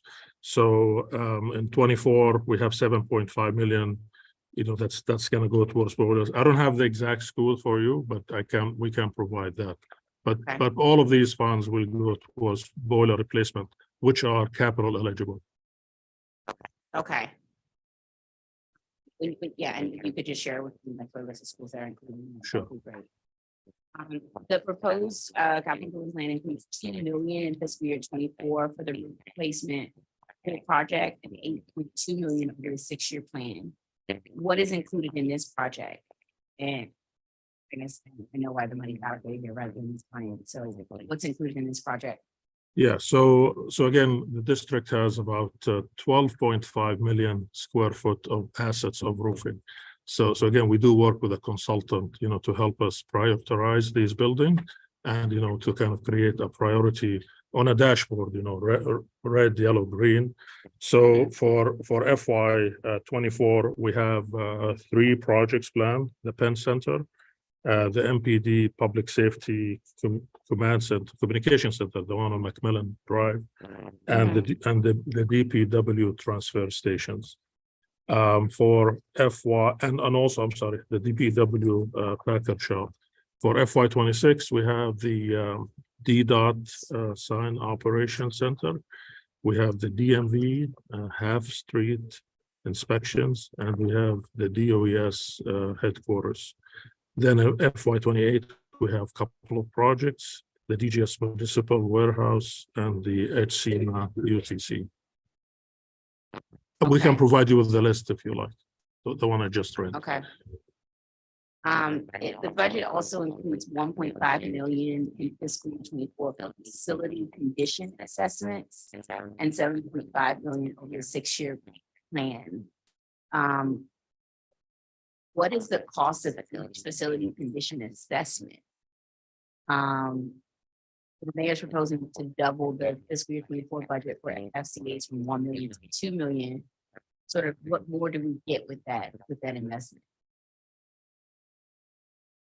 So the cost for facility condition assessments is based on the price per square foot that we pay to our vendors, and it's and the size of the building. And currently we have a number of FCA vendors, and we do a weighted average of the price per square foot that they charge us. And then we kind of back into the determination as to how many assessments can be performed based on the budget. We also have to factor that as part of that budget, we do have to pay for the software cost for the VFA facility software that we use to, that our vendors use to perform the assessments and house the assessment data. So rough estimate, if the budget doubles from 1 million to 2 million, we would probably target about 107 facilities versus 39 for $1 million. So. Okay, and do we already know what projects are included in this funding that you think that's currently allocated? Say that again. What's like, do we know what FCAs are included right now? We have a target list for FY24 that we can share. Okay. The budget increase 1.1 million. We talked about fiscal year 24 for replacement, and then 4.7 million over the 6-year plan. What's included in this project? And I feel like it's a lot for replacement, but what's included and how much does each new vehicle cost? So in terms of our planning for fleet replacement, we're taking a look at purchasing light duty, medium duty, and heavy duty vehicles. We, as you know, council member, when we talked about our performance hearing, we have an aging fleet. And as a result, we really do need new vehicles to make sure that we're as efficient and effective with our responses for work orders and emergencies. So this fiscal year alone, we've already dedicated a good portion, about 1.3 million of funding to purchase 30 vehicles. And that's a replacement. So that's not in addition to what we already have. And we're looking to do the same in FY24 with the added costs of vehicles. Now with the market, it is a little more expensive than it used to be, but certainly we're still in the market for those pickup trucks and for those heavy lifts for the electrical folks to go up, and that does cost a lot. And it is in the capital budget rather than operating, because the procurement for vehicles can take some time, especially now with the supply chain. And so we've seen in the past that when we have funding in the operating budget, it lapses. So the mayor has thankfully put it in our budget in the capital side this time around. Okay. So can you give me an example, sort of like what's the price we're paying for a pickup truck? I will have to get back to you, council member, but my understanding is that pickup trucks, you know, I'm looking here at our vehicle class. Light duty is about $37,000. Medium duty is about $154,000, and heavy duty is about $250,000. So that could be like a dump truck or a trash truck again, or one of those devices that, you know, hold somebody in a bucket and then they go up and fix the electrical unit. So, you know, those are all items that we do need to take a look at, vehicles that we need to take a look at because of our aging fleet. Okay, and why are future allotments scheduled to come from proceeds of long-term bill borrowing rather than short-term bonds? It should be in short-term bonds. So we will work with the mayor's office on that. Okay. The proposed budget also includes 5 million in fiscal year 24 for DC general campus renovations and 7.4 million over the 6-year plan. Why are we doing this? Are we contractually obligated to do this work? Yes, council member. While the site kind of half of the site is now becoming, Hill East development, there's still a large footprints with the government agencies, including the DC jail, and there are multiple other agencies and storage in some of the old facilities. So all of this work is actually to deal with the steam plant, that has a lot of issues. So we're still providing steam to the jail out of the old steam plant. Also, we're providing steam and hot water to 6 or 7 other buildings totally unrelated to the Hill East development. So again, it has always been in DGS portfolio, and again, as long as sorry, go ahead. So is this the same area we disposed of last year? Does this money include the Hill East land? I'm just trying to figure out why we're doing for.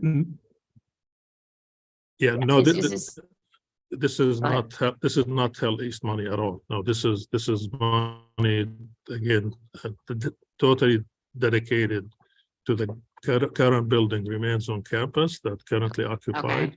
And occupied by other DC agencies, correct. So what we're planning to do there is, again, decommission the central plant, and as I stated, it has issues right now, and part of this money will go to provide temporary steam boilers to continue to provide DC jail and the other buildings. We're also going to be designing, furnish, and install individual boilers for 6-7 buildings, so we can totally wean them off the central steam plant. And finally, in the out years, we are on this one. We're working with DEMPID to figure out how much infrastructure to the electric are they upgrading to the site. The site at one point used to and still have actually three incoming feeders, and at any given time, one of those feeders had issues. So on this last item, we're working with DEMPID to make sure what's going to be on their side as part of the Hill East, and what's going to continue to remain on the DGS side. Okay, yeah, that's what I'm trying to understand. So we can work with DEMPID to get this answer, but I just wanted to see sort of like a breakdown of what's all included in this project to make sure we're not investing our money, our work, and our dollars in something that we already. Absolutely. That's somebody else's responsibility. All right. The proposed capital improvement plan includes 3.4 million in fiscal year 24 for Oak Hill campus.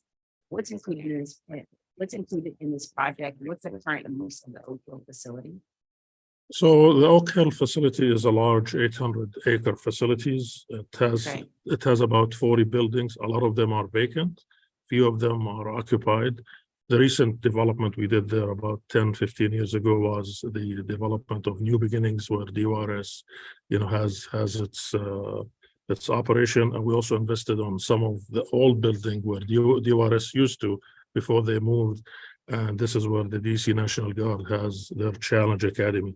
So for the immediate money, we got 500,000 included as PAYGO, and we're going to be using that to actually, to your question, we're going to be using that fund to develop a site master plan to kind of bring, the folks from the city, bring the folks who can occupy the site, and determine what's the best use and utilization of this facility. In the meantime. Yeah, in the meantime, So what do we need what do we need 3.4 million?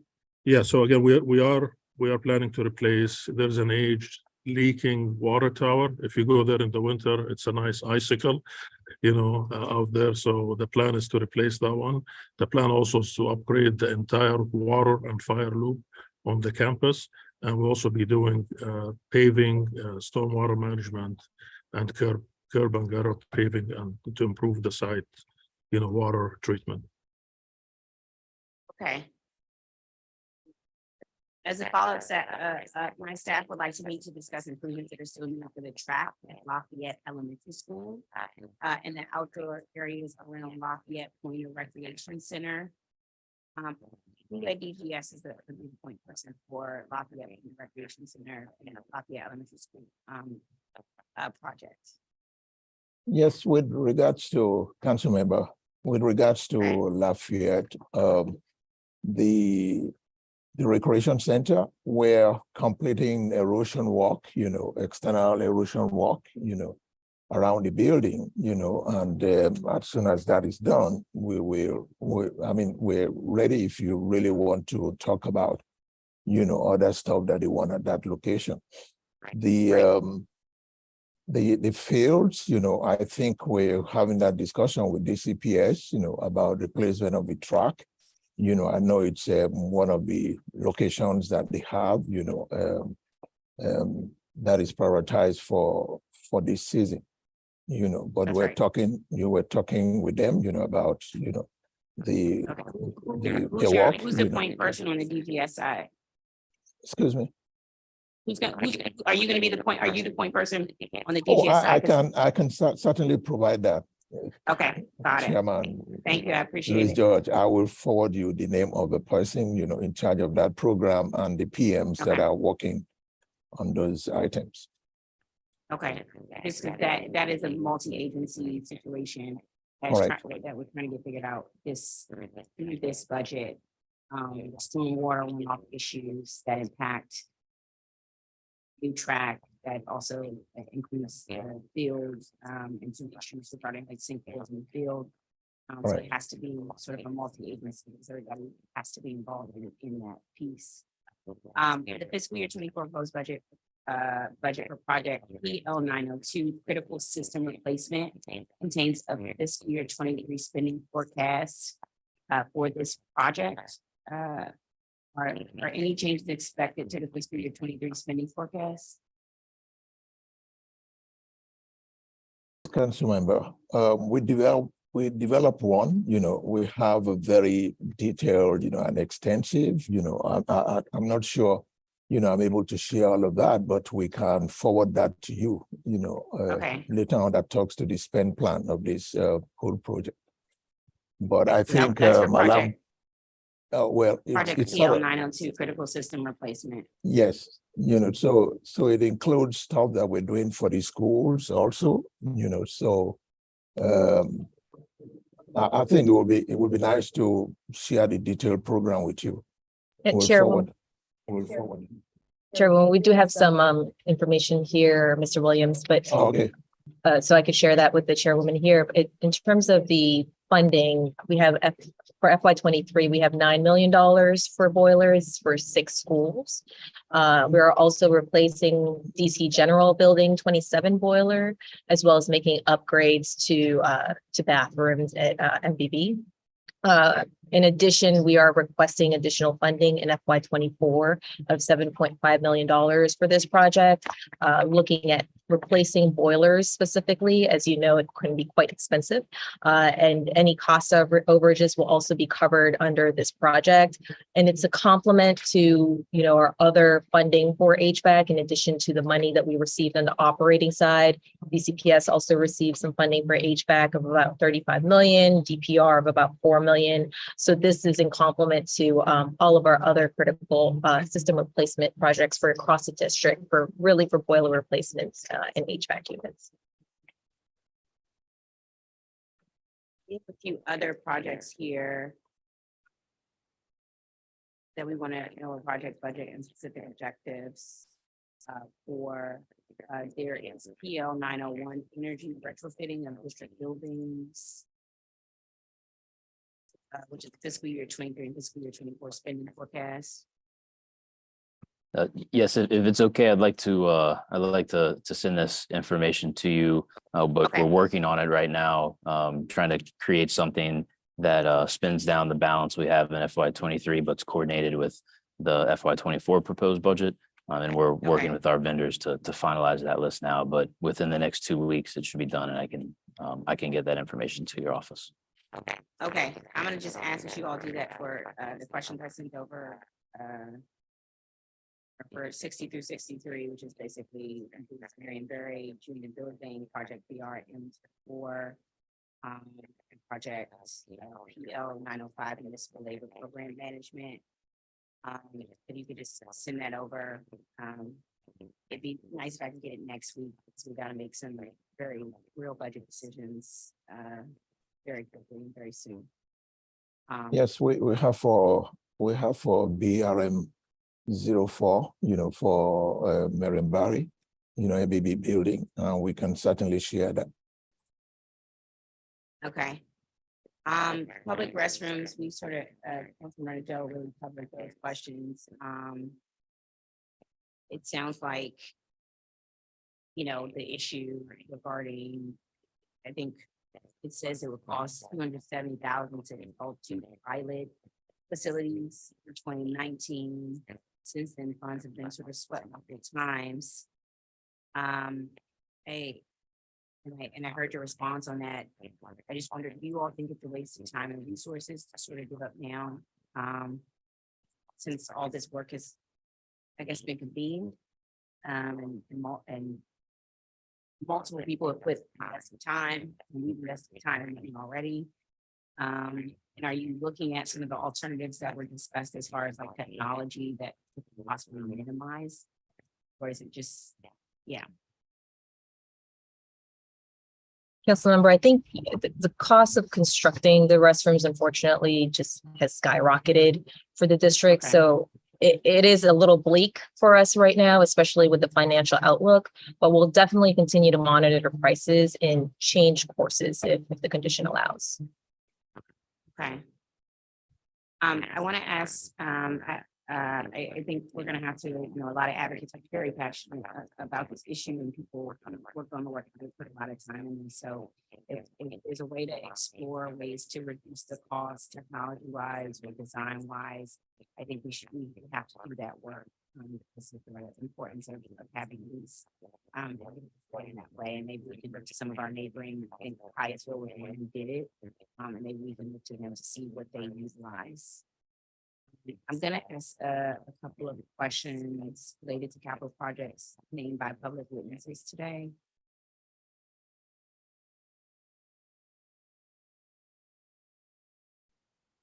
For Eastern Market, we heard a lot about the HVAC controllers. What's the status?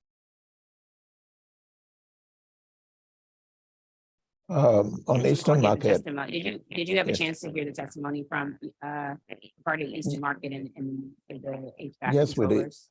Yes, we did. Okay. So they were with regards to the HVAC is currently in construction. I mean, we've had changes and things, made by EMCAC, the Eastern Market, group, and that includes the latest one about the control. We quite agree with their suggestion to have enhanced controls, but since this was originally, in the scope, it meant we had to scramble and look for additional money to effect that.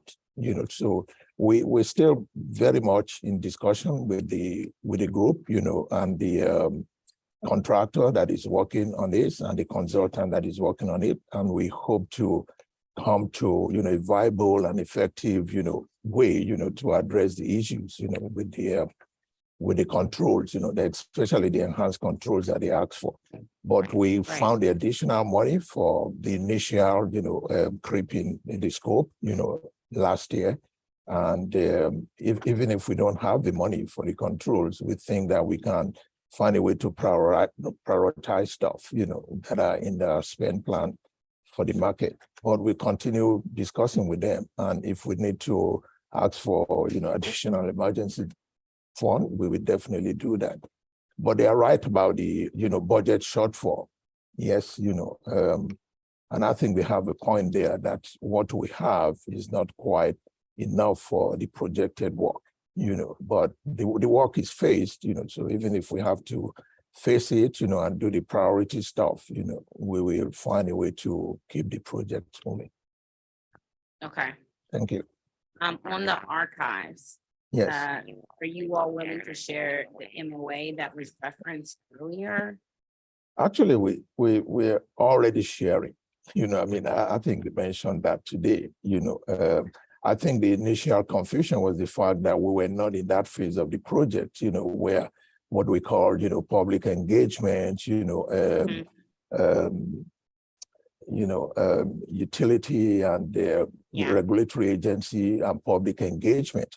And I did tell Neil, and Bill that we were really getting into that. And I think we started that this week, which they testified to. We already had a meeting with them yesterday. We have deliverables, to give to them with regards to the next phase of the drawings. We had shared all the drawings with them.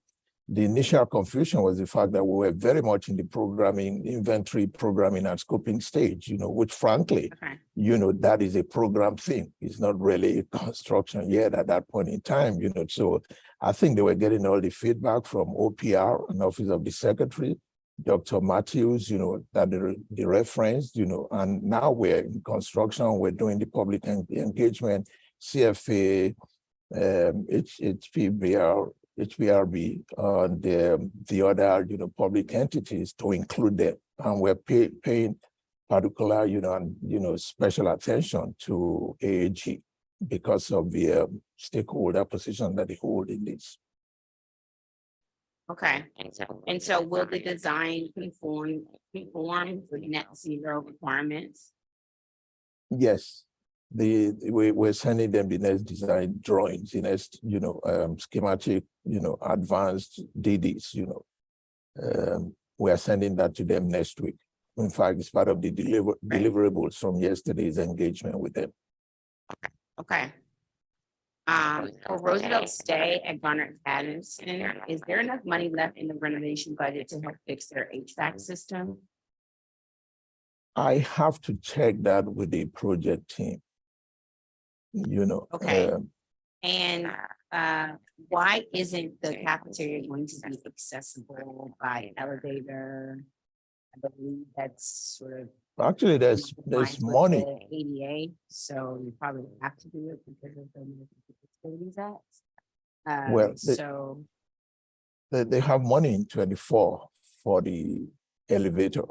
It's just that because the work is phased, we didn't get the elevator money in time, it's not going to be implemented, until later this year, so definitely there's going to be an elevator to connect the basement and the first floor. Okay. Yes. I hope we can also work together to get them a child development center. They've been told there isn't money for this, and so I hope we can also work on that. But do please give me an update regarding if whether there's enough money left in the project budget to help fix their HVAC system, because that's an urgent and pressing matter. I will. It might be a huge, a huge milestone to meet, because of the cost, to like I said, that building had always been a swing space. There was never any plan for major modernization of the building, but we will continue to have that discussion. We will see if we have money, even if it's to do partial upgrade and things like that. But we will get back to you, Councilmember. Okay. I appreciate that. Yes. I want to ask, I thought about this up earlier about the 801 men's shelter. We visited the 801 East Men's Shelter in Ward 8 at DGS, and they've had persistent issues with the elevators, especially Tower A and sometimes Tower B. And again, I said these issues have been persistent ever, like from the beginning of the opening, like great ribbon cutting and elevators not working. What is the persistent issue there with the elevator? Why was a building delivered for an elevator is consistently broken from day one? So the elevator is a frustrating issue to a lot of folks, including DGS. We believe one of the main causes of it is vandalism, repeated vandalism. We did some upgrades on the elevator early on, probably in the October, November-ish timeframe, where we replaced the panels inside each of the elevator. And we installed a vandal resistant because there is no vandal proof per se. That kind of helped for a while. However, again, that's the easy answer, that there is vandalism, so we are actually working with the tenant, working with the CMC to try to improve the response time. We also will be commissioning an independent contractor to come and look at the elevator design and kind of provide us with, has it been designed correctly for the usage of the That's right. building? That's the greater question, because a brand new building being delivered, no matter what, external factors, obviously there's natural wear and tear, but not at delivery. Sure. I mean, again, with the client agency having officers, guards inside the elevator, the problem goes away. So again, there's a conversation again on the operation, but also, short midterm, we're planning to bring again a consultant to kind of look at that and advise us if this was, again, based on the population, the design, was this the right, elevator or not? Okay. Yeah, please let me know what the answer is to that question. Sure, definitely. I think, because I'm concerned that there's an issue from the very inception of design. And during the mayor's budget presentation on March 22nd, the budget director restated that there was funding available through ARPA and other current fiscal year allocations for the purchase of buildings for non-congregate shelters. How much total funding is available for these purchases, and would these properties be used to provide permanent supportive housing?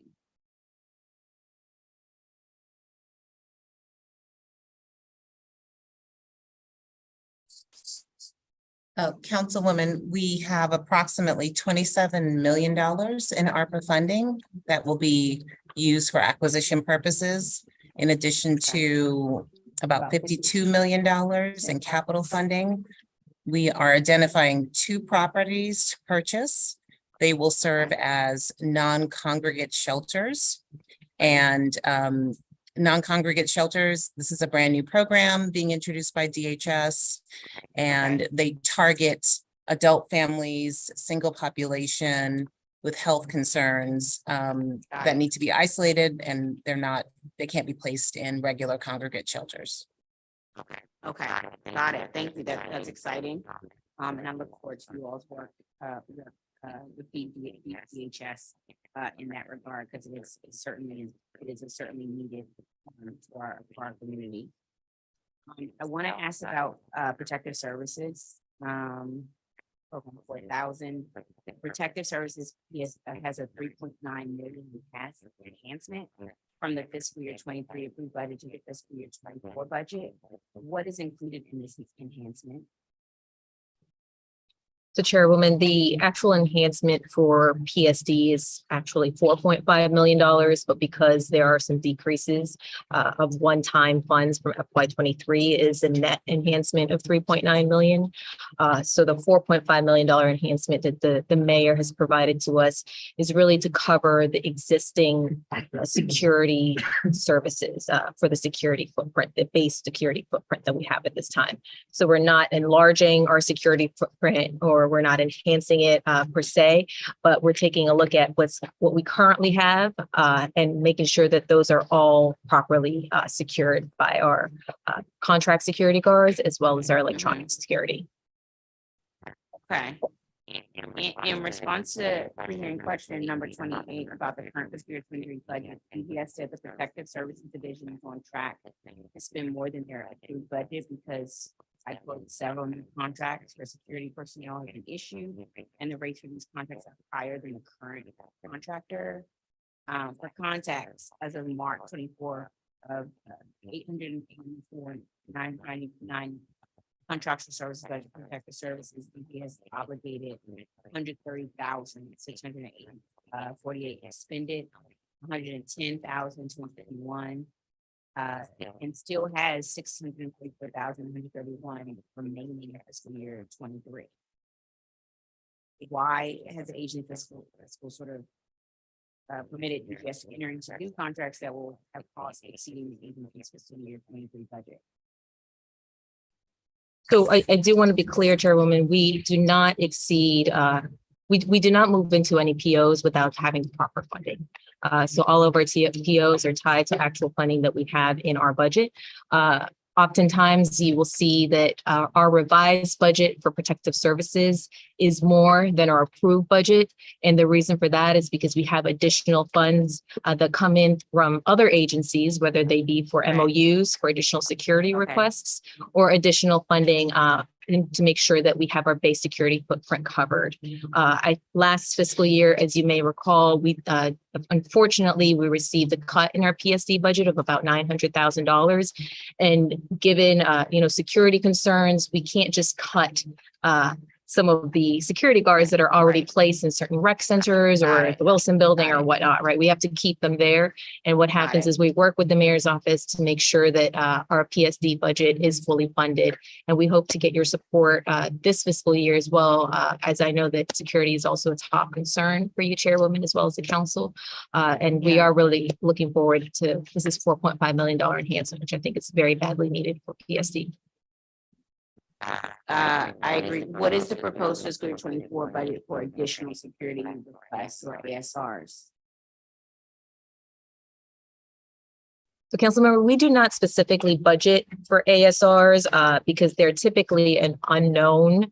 What we do is we budget for a base, which is the recurring security guards that you see day in day out. Think of the Wilson building and the security guards that you see at the entrance or on the side entrances. So those are our base security. However, we have other programs that may come up in the summer that we don't necessarily budget for because we don't know that they're coming.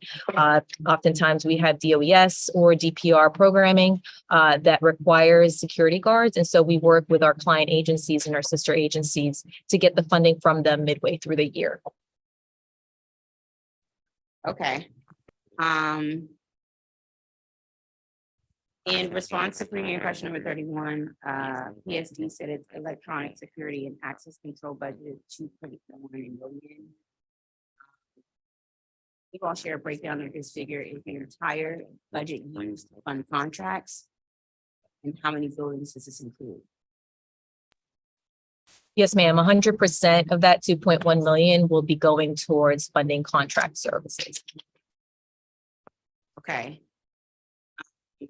And then it looks like, why is PSD contracted for temporary staffing in fiscal year 22-23? How much does sort of PSD expect to spend on temporary staffing contracts in fiscal year 24?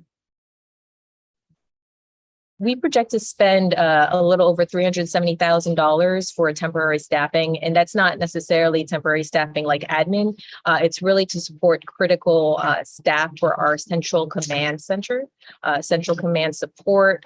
We have IT support there, and these are folks that monitor the security cameras on a particular platform 24/7. Okay.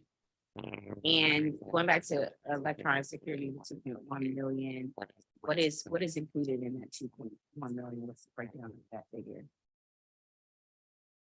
That's typically for cameras, X-ray machines, magnetometers, and the like. Okay. I want to see, I want to ask a question about. Oh, no, it doesn't. I think I know. I think I know the answers. So, I want to go to a few questions about contracting and procurement. And we'll wrap up. In a number of instances, DGS appears to have awarded sole source contracts for services that seem to have been biddable. For example, during the 2-week period of September and October 2022, DGS entered into 3 different sole source contracts with 3 different vendors, each to perform waste collection and disposal services for district facilities.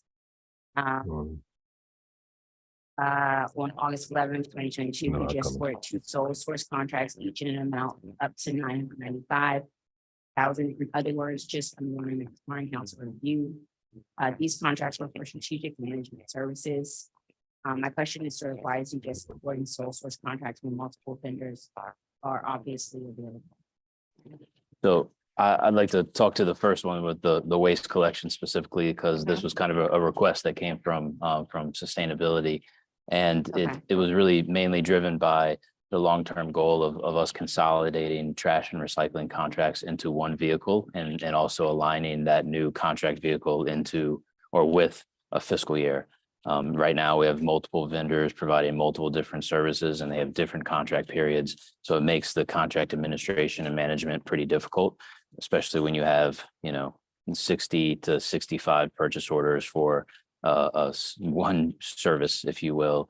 It's just a lot to manage. So that combined with the fact that there are very few CBE vendors in the city that have the vehicles needed to procure to perform the waste collection services. We previously had two, and this sole source action collectively brought us to 3 vendors that now serve the trash program. So we kind of made this strategic decision to do this as a sole source in response to these service deficiencies that we were experiencing at the time, but also to set ourselves up for FY24 and this long-term goal to have one consolidated contract. George, I don't know if you want to add anything. Thank you, Matt. Councilmember, I think really we use sole sources in emergency as a last resort. So as you know, most of our contracts are actually before the council. We've submitted substantial amount of based on our volume, but we also want to make sure we have those tools available when it's necessary. And I think sole sources as well as emergencies are really when there's really a need to continue services where those are critical services that could impact the life and safety of not only the residents, but also visitors of the district. We want to make sure we have a safe district that people can come to visit and live in. So those are the things we normally look to, but normally it is the last resort for those type of contract actions. We use that tool very sparingly, as you know. Okay. It looks like I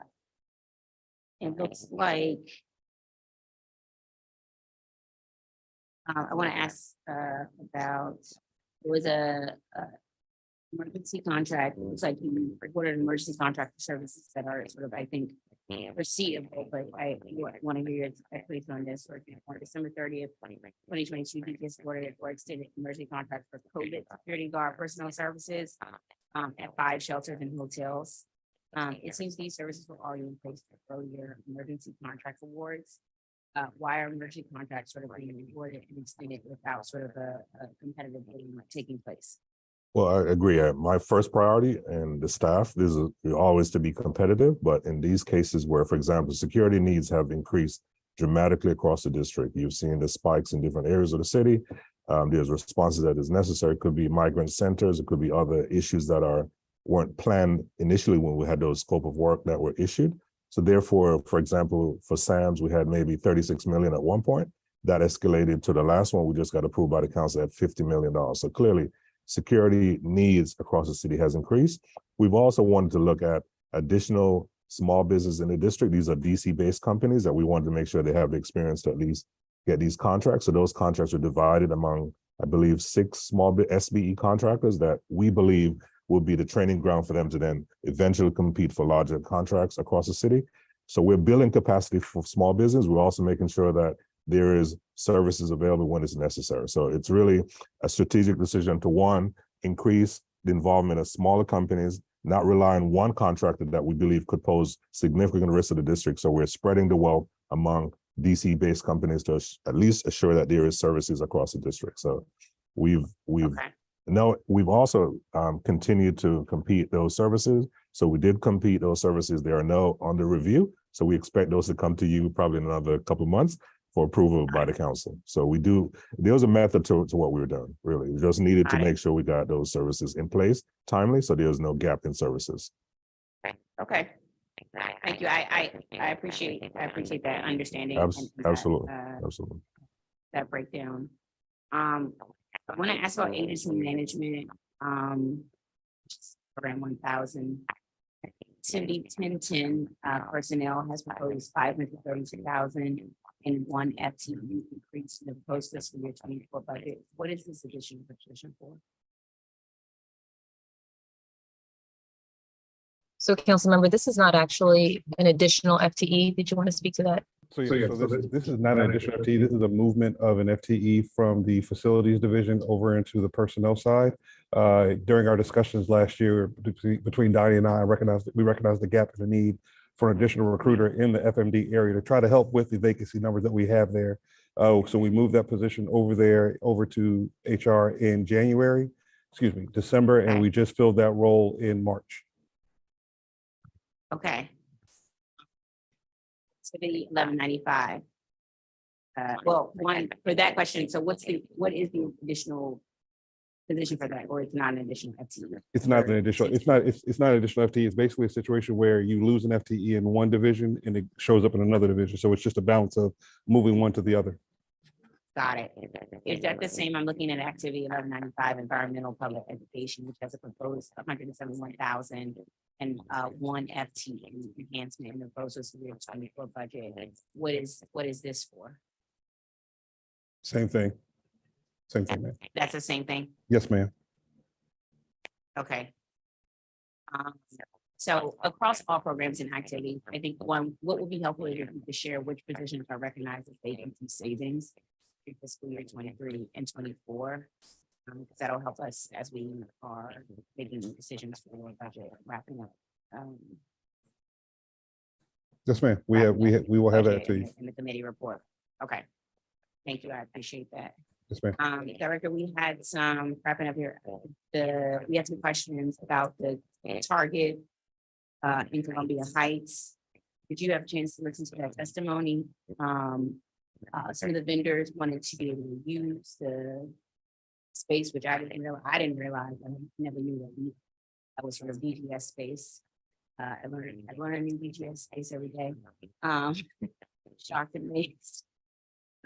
Did you all hear that conversation around 14th Street and the Target and the space that they want to utilize for the storage? They've been having trouble reaching all the partners there that need to be sort of on the same page to make that decision and utilize space. You all sort of have a response to whether that is possible and what needs to happen next. Councilwoman, we would have to have further conversations with them about what the need is. Again, this is a condominium interest that we own, so it would require approval from the overall condo association for any kind of change in use to the existing facility. So we will follow up and keep you abreast of the latest. Okay. So it's not like you all, it's not the garage that you own, It's a garage, but it is housed with, it's a condominium interest in the larger facility. Okay. Got you. Right. I got you. Okay.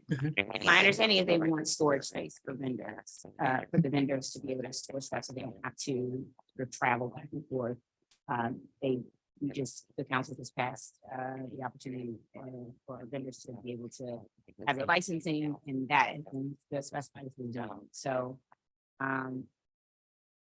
we'll do as a connection even between you and then the partners there who are looking to utilize that space and help you all in the follow up. My last question is I want to come back to facility management. I spoke about this a little bit earlier.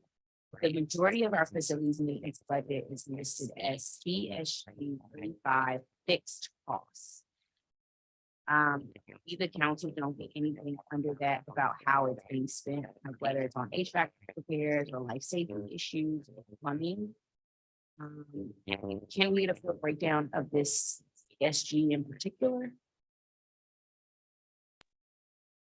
So Councilmember, as mentioned earlier, the fixed cost for facilities is really to ensure the upkeep and maintenance of that building, of all buildings across our portfolio. In terms of the budget and how it's broken out, it's broken out by services for that particular asset class. So we do have a spend plan each fiscal year, and certainly as needs arise and as we have emergencies, sometimes we take a little bit of funding from one particular line item to ensure that the emergency is addressed. But yes, we do have a spend plan for each of our activities within Program 3000. Okay. If you could share a spend plan, it would be helpful to know the breakdown there. That's no problem. We can share this time plan with you. All right. Thank you. Thank you so much. Thank you, Director Hunter, on your first chairing of first meeting of the DGS hearing in your acting director role. Thank you to the entire DGS team for all your hard work.